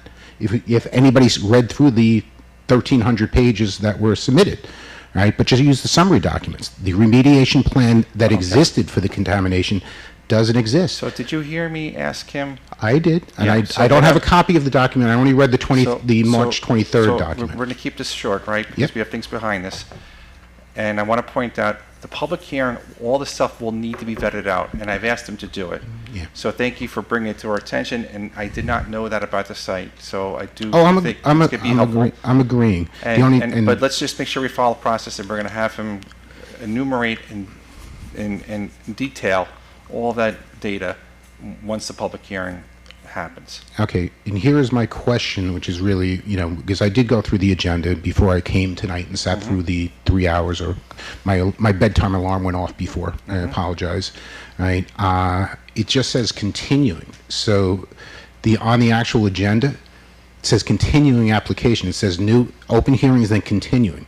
My opinion, reading it would have meant that I could continue to comment on their submission, which they had made, which I reviewed, and now the there's another. continue application was the new applications means they came to us before. Mhm. It's a work session for the board. Okay. Right? It's for the board, right? And then they continue that application past the new application, and that's the process that we go through. Once we get past the continuing application, that's when we schedule the public hearing. Okay. And all the data that's coming in from you and from everybody else, Everybody we'll have else. to assimilate that, and then we're going to have to respond to that. And the applicant is going to need to dot his I's and cross his T's and do his homework to respond to those comments. I know. All right? Having been involved in the process. I understand. I was trying to eliminate the next stage of going to the zoning board and redoing that and then coming back. Okay. Because I simply put, we're putting a potential contaminant on an already contaminated site. So, Thank you. Thank you. Okay. All right, so now, 115 Wall Street. Now, the comment that we have now is, or the question we have before us now at this point, we don't agree or disagree with this application. The question we have is this, have they prepared enough information for us to bring it to the public, to begin to open the conversation to have the public engaged? And that question, I'm going to verify with Pat, we're good to go with. So you're before the zoning board? No, we were, at the last meeting, we discussed coming back here first, getting the referral to the zoning board from this board. We need the special permit. We need the height variance for the fence in the front yard, which is technically on the paper street, to go to the zoning board, but this board did declare its intent to be lead agency. So they've responded sufficiently to allow you to send them off to the zoning board to deal with those variances? And then the next step for you is to whether or not you choose to schedule the public hearing. I believe Dave was okay with the application going to public hearing, and based on the material that the applicant submitted, they have provided responses to the comments that we've delivered as well. That still issues need to be resolved, but they've provided responses. And yes. Well, and it's contingent on, that we have to send them also to the ZBA. Right. All right, so I'll make a motion for the public hearing and a contingent on Dave, Yep. correct? Yep. Could it be also contingent on DEC? Do we need to hear from DEC? So we've reached out to them. I wouldn't say we would need to hear from them to have the public hearing, perhaps to close the public hearing. So I think you can schedule a public hearing. So what are we deciding? Whether to send them to the ZBA, whether to schedule a public hearing, and what conditions might be attached to either of those No actions? Yeah, you're right. So the only condition with respect to the public hearing would be hearing from Dave. Typically, we get his thumbs up. He's verbally said that to us, but he hasn't submitted a memo. But we also need to get the variance. So that, I think clearly they could go off to the zoning board. When he didn't send them last So, month. so let's do this. Let's do this. The clock is ticking, number one, and but we have to do a motion first, I think, to send them to the ZBA. And then we can talk about the public hearing conversation. So let's just do that first. Let's talk about the variance first. I'll make a motion, go to the ZBA. We have a motion from John, Second. second from Jane. Walter? Aye. Jane? Aye. John? Aye. Eileen? Aye. And I for me. So they're going off to the ZBA, they're gonna do their thing. So, and the and that's where the public input is important, by the way, as you know. So then, now we have the question, do we schedule a public hearing? And there's something there's two things hanging out there. There's the variance, which you may or may not get. Which we can't get until this board does the Right. secret review. And then the other element is wrapping up Dave's comments, which we have a little bit of a thumbs up, but that's, I would say you're contingent on getting final comments from Dave. So That would be a motion contingent on Dave's comments, and that's it. That's it. okay, make that motion. Okay, motion from John. Second. A second. Second from Walter. Walter. Aye. Jane. Aye. John. Eileen. Aye. And an aye from me. Okay, thank you. Thank you very much for your time this evening. Thank you. Okay, let's move through this, guys. All right. New application. We have proposed 420 Nanahagan Road, proposed 1-lot, 2-lot subdivision for the purpose of developing a new single-family dwelling. Application subdivision PSD 24-1. Location is 420 Nanahagan Road, Thornwood, New York. Section plot number is 107.17-2-16. Zone R40. Owner and applicant is Nanahagan 420 LLC. Architect is Spearman Architectural Design. Attorney Philip Grimaldi. Oh boy, it's a long night. You're an OT tonight too.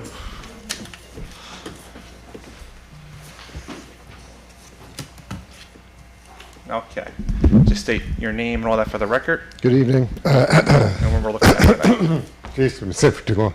Robert Buffamonte, and I am the applicant for this application. So just running through the existing lot real quick. You have Nanahagan Road, you have the driveway to 420 Nanahagan over here.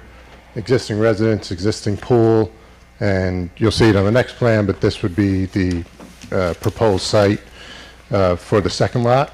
And then over here, you have Davidson Drive, private road, which you'll also see, I should probably pull it up, would be the entrance and driveway for the second lot.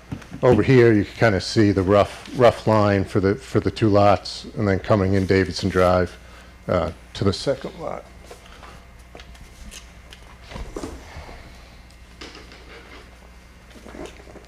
Just some quick pictures of, this is coming in from Davidson Drive. It's hard to see here, but this would be the driveway.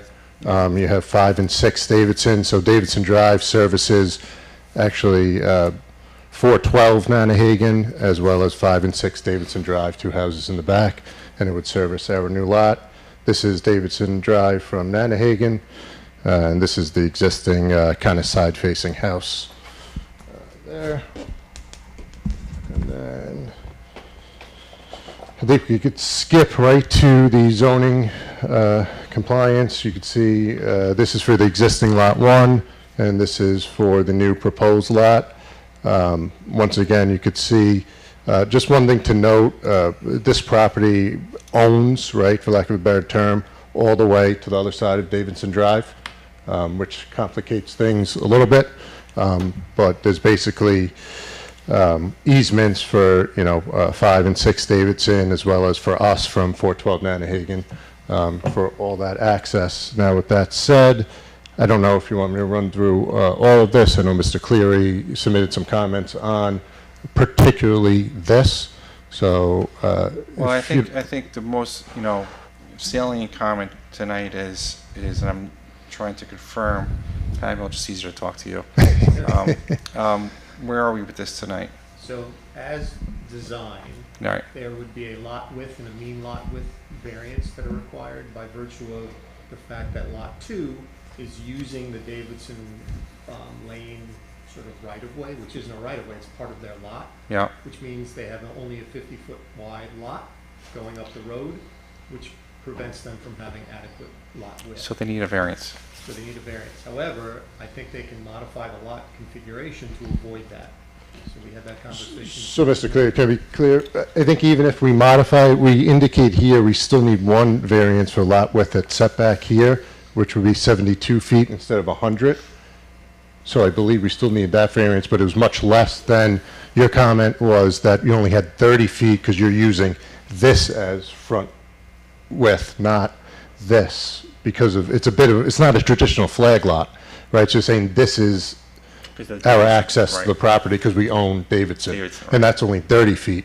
That's a bit of a big variance. So my question to you is, even with a modification, you still need that lot width variance? 70, yeah, if you don't mind. So this would be the, this would be the revised. So what I'm trying to get to is, are you looking for a referral We're to? just looking for a referral for the variances, then you can come back and discuss Right. the merits of the project. Yeah, so that's where, we may agree or disagree with your application, but what are we looking to do tonight? We're looking to do something to refer you to the ZBA to see if they are. I would imagine declare yourself as lead thinking- agency and refer us to the ZBA. And then we'll be, of course, back here probably Okay. twice. Well, we're nice people. Even Phil thinks so, maybe. I don't know. I just brought Phil as my muscle. Okay. All right, so we You can can, declare lead agency clearly. right, okay, so let's do this. Let's have a motion to declare us as lead agency. Let's have a motion, guys, on that. So moved?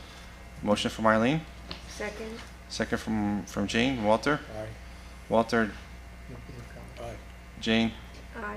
John, Aye. Eileen, Aye. and I for me.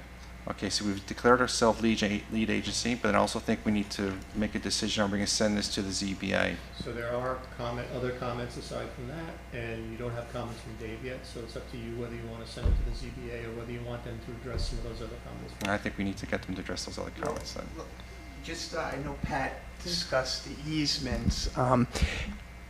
Davidson Drive is a road on a filed subdivision map, and all the abutting owners have an easement as a matter of law to use it. It's easement by implication. So I looked at the deed descriptions of the other properties. Nobody has a specific easement over Davidson Drive. So, but as a matter of law, and there's been cases in Mount Pleasant with the same thing where lots that front on a paper street have the right to use that. No question, the question, Phil, really is because you're changing this, does that affect that in any way? No, I mean, you're adding, again, we're adding a lot to it, but again, it meets the area requirements. I don't think, there's no specific easement where another landowner can say you're burdening this easement because there's no easement to begin I with. think there's a lawyer conversation to happen with Yeah. respect to that. I mean, I could discuss it with Darius and the board, but, my belief after doing research is that he can use it for ingress and egress. It's not, it's not anything that's Yeah, prohibited. this There's no actually may be specific easier for them easements. because it's an easement by implication as opposed to a specific easement, which Yeah. would clearly have to be modified. Yeah, because a specific there's nothing to easement. modify here, but I just don't know if it's still. A specific easement, we'd have to say, well, now you're adding another lot, and that's, but this is, again, an easement by implication. It's a wonky legal thing, and I think. We need, Bill, we you need, talk to Darius. we need to dot those i's and cross those t's, right? So- Right, which we talked to Darius about a separate issue before we even made it here, which is why it took us a little longer declaring this as a right-of-way, so we did address that, Mr. Cleary. My question would be, what comments exactly would need to be addressed before referring us to zoning board? Obviously, there's no secret, I'm pushing to get to zoning board because it's the next step, and we're going to be back Yeah, here. which is natural for you to do, Right, right? and we're going to be back here, but which comments would preclude us to go to zoning to at least get this Well, I think variance? the legal question needs to be addressed, right? And I think any of the questions open from town staff need to be Yeah, I addressed. mean, there's typical comments in my memorandum, and we haven't seen Dave's comments yet, so it's really the board's choice if they want you to address those first or not. Well, I think it's better if we go see if we get the variance. Tell them, not If me. we don't get the if we don't get the variance, then It's a moot point. there's nothing to do, it's moot. Yeah. But rather than spin our wheels here first, let's just see if we get the variance, and then we can come back here and answer all your questions and resolve any issues, including the legal issues about the easement. Because again, if we come back here and then the ZBA says no, then we wasted your time. Our time's never wasted. We're here for a reason, right? And we're here to go through that process, so, well, let me hear what the board's thinking. What is the variance? Is it what you're talking about, what you're talking about, So or? it is, as designed now, lot width, the front yard setback, and mean lot width. Yeah. Apparently, they can modify that, so it's just the lot width of the front yard setback. Correct. Okay. But we don't know We that. would take Davidson away, it wouldn't be part of the subdivision, and then we go 25 feet from the center line of Davidson, and then 60 feet, that's in the R40 zone, so it would be But- 72.1. But is that a fact, Phil? Is that a fact? Yes, A that's legal Yep. fact? that's A a legal fact. fact?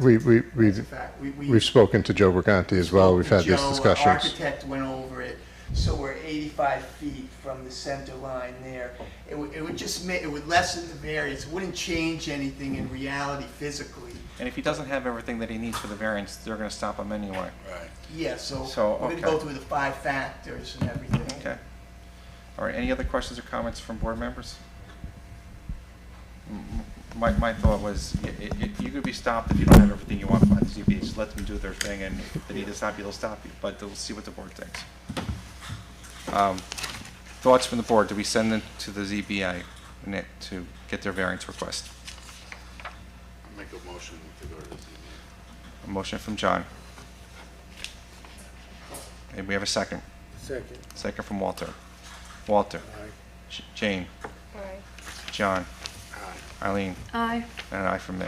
Oh, you're off to the ZBA, and we'll Thank see you. you back. I think, thank you. Thank you. Have a good night. Okay, we are going to get in under the wire. All right, we are going to move right through this. Number 6, propose One Point Place construction of construct a series of mezza retaining walls, thereby creating a usable rear yard configuration, including a pool. Application steep slope SS 24-05, One Point Place, Chapel, New York. Section block number is 99.10-2-3.42, zone R40. Owner and applicant is Dashi and J. Sapria, 50% Dashi Vinay, and Fasante, 50%. Engineer A, professional engineers, PC. Thank you for waiting for such a long time tonight. I hope you had a good time. Entertaining at best. Yes. Mr. Chairman, members of the board, first I'd like to apologize. I did not bring a presentation board with me. I didn't know I was coming here until 11 o'clock this morning. Okay. So that kind of Let's- put me let's a go little through bit it. off balance. My client has built a home in, I guess, what was a subdivision created a few years back. Yep. But in an area where I wouldn't have even expected a subdivision to have been created. As Mr. Piazza pointed out, a good part of Mount Pleasant is rock. And the area where this home was built is built on an uphill grade. He's the first house on the block. And basically the house was constructed without a backyard. The property just drops off. We know that it's a steep slope. The client approached us to see if we could come up with a way of creating a wall system that would allow them to level the backyard. And we did come up with a system to do that. That's what we presented. That got us here in the first place. There's an option to put a pool in, which he has a choice of either putting it in or not putting it in. If he doesn't, then the wall would just simply continue and he would have a level yard.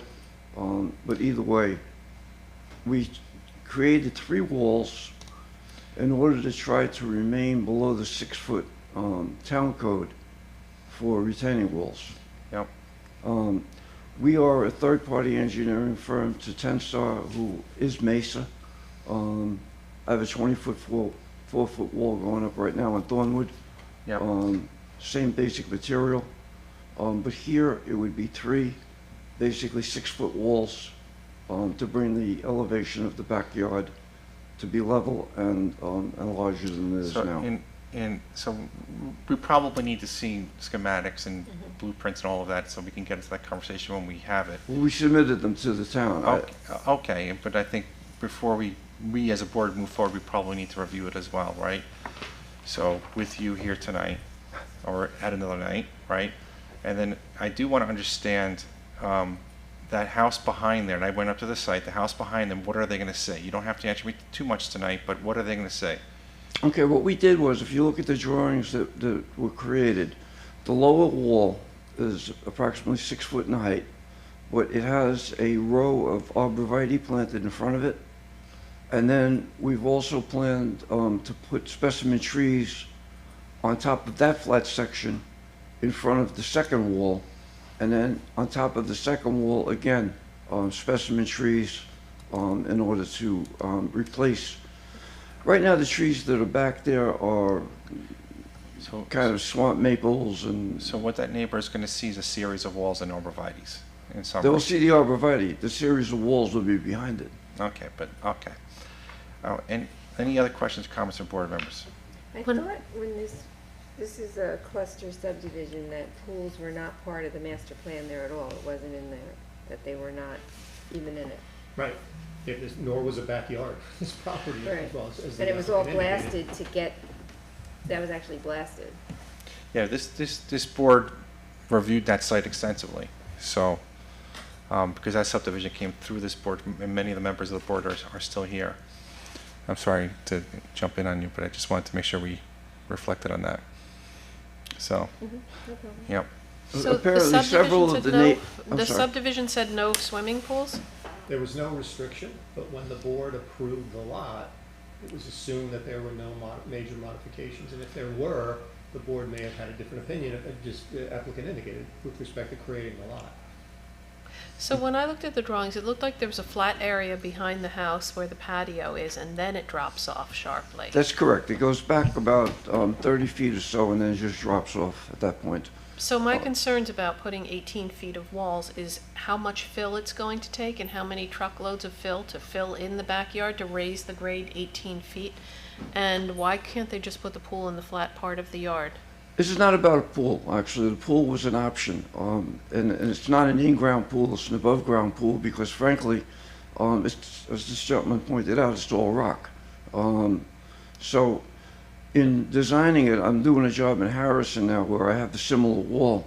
The above-ground pools are about 5.5 feet tall, and if you build a wall, you can kind of make them look like an in-ground pool. So we gave him an option that he could put an above-ground pool. Whether he takes that option or not, that would be up to him in the future. This would have to be done in 3 phases. The lower wall first, then the secondary wall, and then finally the last one. So we need a complete application because either you're doing the pool or you're not, right? So we, you know, what I'm hearing, we may have a pool, we may not have a pool. So I think you need to make the determination, are you doing a pool or you're not going to do a pool? And have us a full set of diagrams, a full set of conversations that are complete, and we know exactly what we're reviewing, because now I'm not sure. We're going to have a pool, we're going to have a backyard, we're going to have both. What I do want to understand is what is usable in the back of that house today. Is such a hardship? Because I will point out, when the house was built, the house was the house and the site was the site. And it was a steep site when the house was built, and it's going to be a steep site forever unless something happens. And I'm trying to understand what is the intent here? What are we trying to do? Are we trying to do what? We're trying to... He has children. He's trying to create an area where his children can use Understood. the backyard and have a Understood. usable, play area. Possibly put a garden in one of the levels But created. when they bought that house, they did see that the site was steep, I would assume, right? You couldn't miss it. Obviously, you were there. Right. It's an unusual, and I understand a couple of his neighbors have been before you, basically doing the same thing. Okay. Trying to create. So We gotta wait for Dave's comments. yeah, so let's just, we need a lot more stuff to have a conversation. So we need Dave's comments, we need to see something here, we need to be able to at least speak to it. And I think we need to get some of those I's dotted, those T's crossed, and then we can have a bigger conversation. But I can only share with my own thoughts as a board member is I'm concerned what that neighbor behind is gonna see and what they're gonna experience with runoff. So, Right now, they are experiencing runoff as a result of what's there. okay. A mesa wall system is like a giant dry well, because the back of a mesa wall Okay, so let's is do aggregate. let's do this. I mean, I don't want to cut you off, but it is late. I know you've been here all night, but I think we can have a more robust conversation once we have all the details and we're committed to some plan, right? Because right now I'm hearing some variance in the plan ideas, pool, no pool, walls, and all sorts of things. And right now I have nothing to really judge in terms of where we are. Can I ask, when you Sure. come back, could we get a cross-section of the, from the Absolutely. house down to the bottom wall? I have a cross-section in the drawings that I have, but like I said, the problem was I couldn't get to a printer in order to get, And an estimate of the number of cubic yards of fill that would have to be brought to I the believe I site? answered that in the 25-question questionnaire that I filled okay, out, but, okay. but Forgive me I'll then. I'll get that take a look. information for you. Let's just make sure there's no other questions from other board members before we end. Any other comments from board members? Okay, so yeah, get something specific for us to bite into, and then we'll have a bigger conversation. Okay? That's it. Thank you. Thank you. Okay, guys. Motion to adjourn. Motion to adjourn. Second. So all in favor? Aye. All opposed? If you opposed, then you can stay. Really quick, the idea that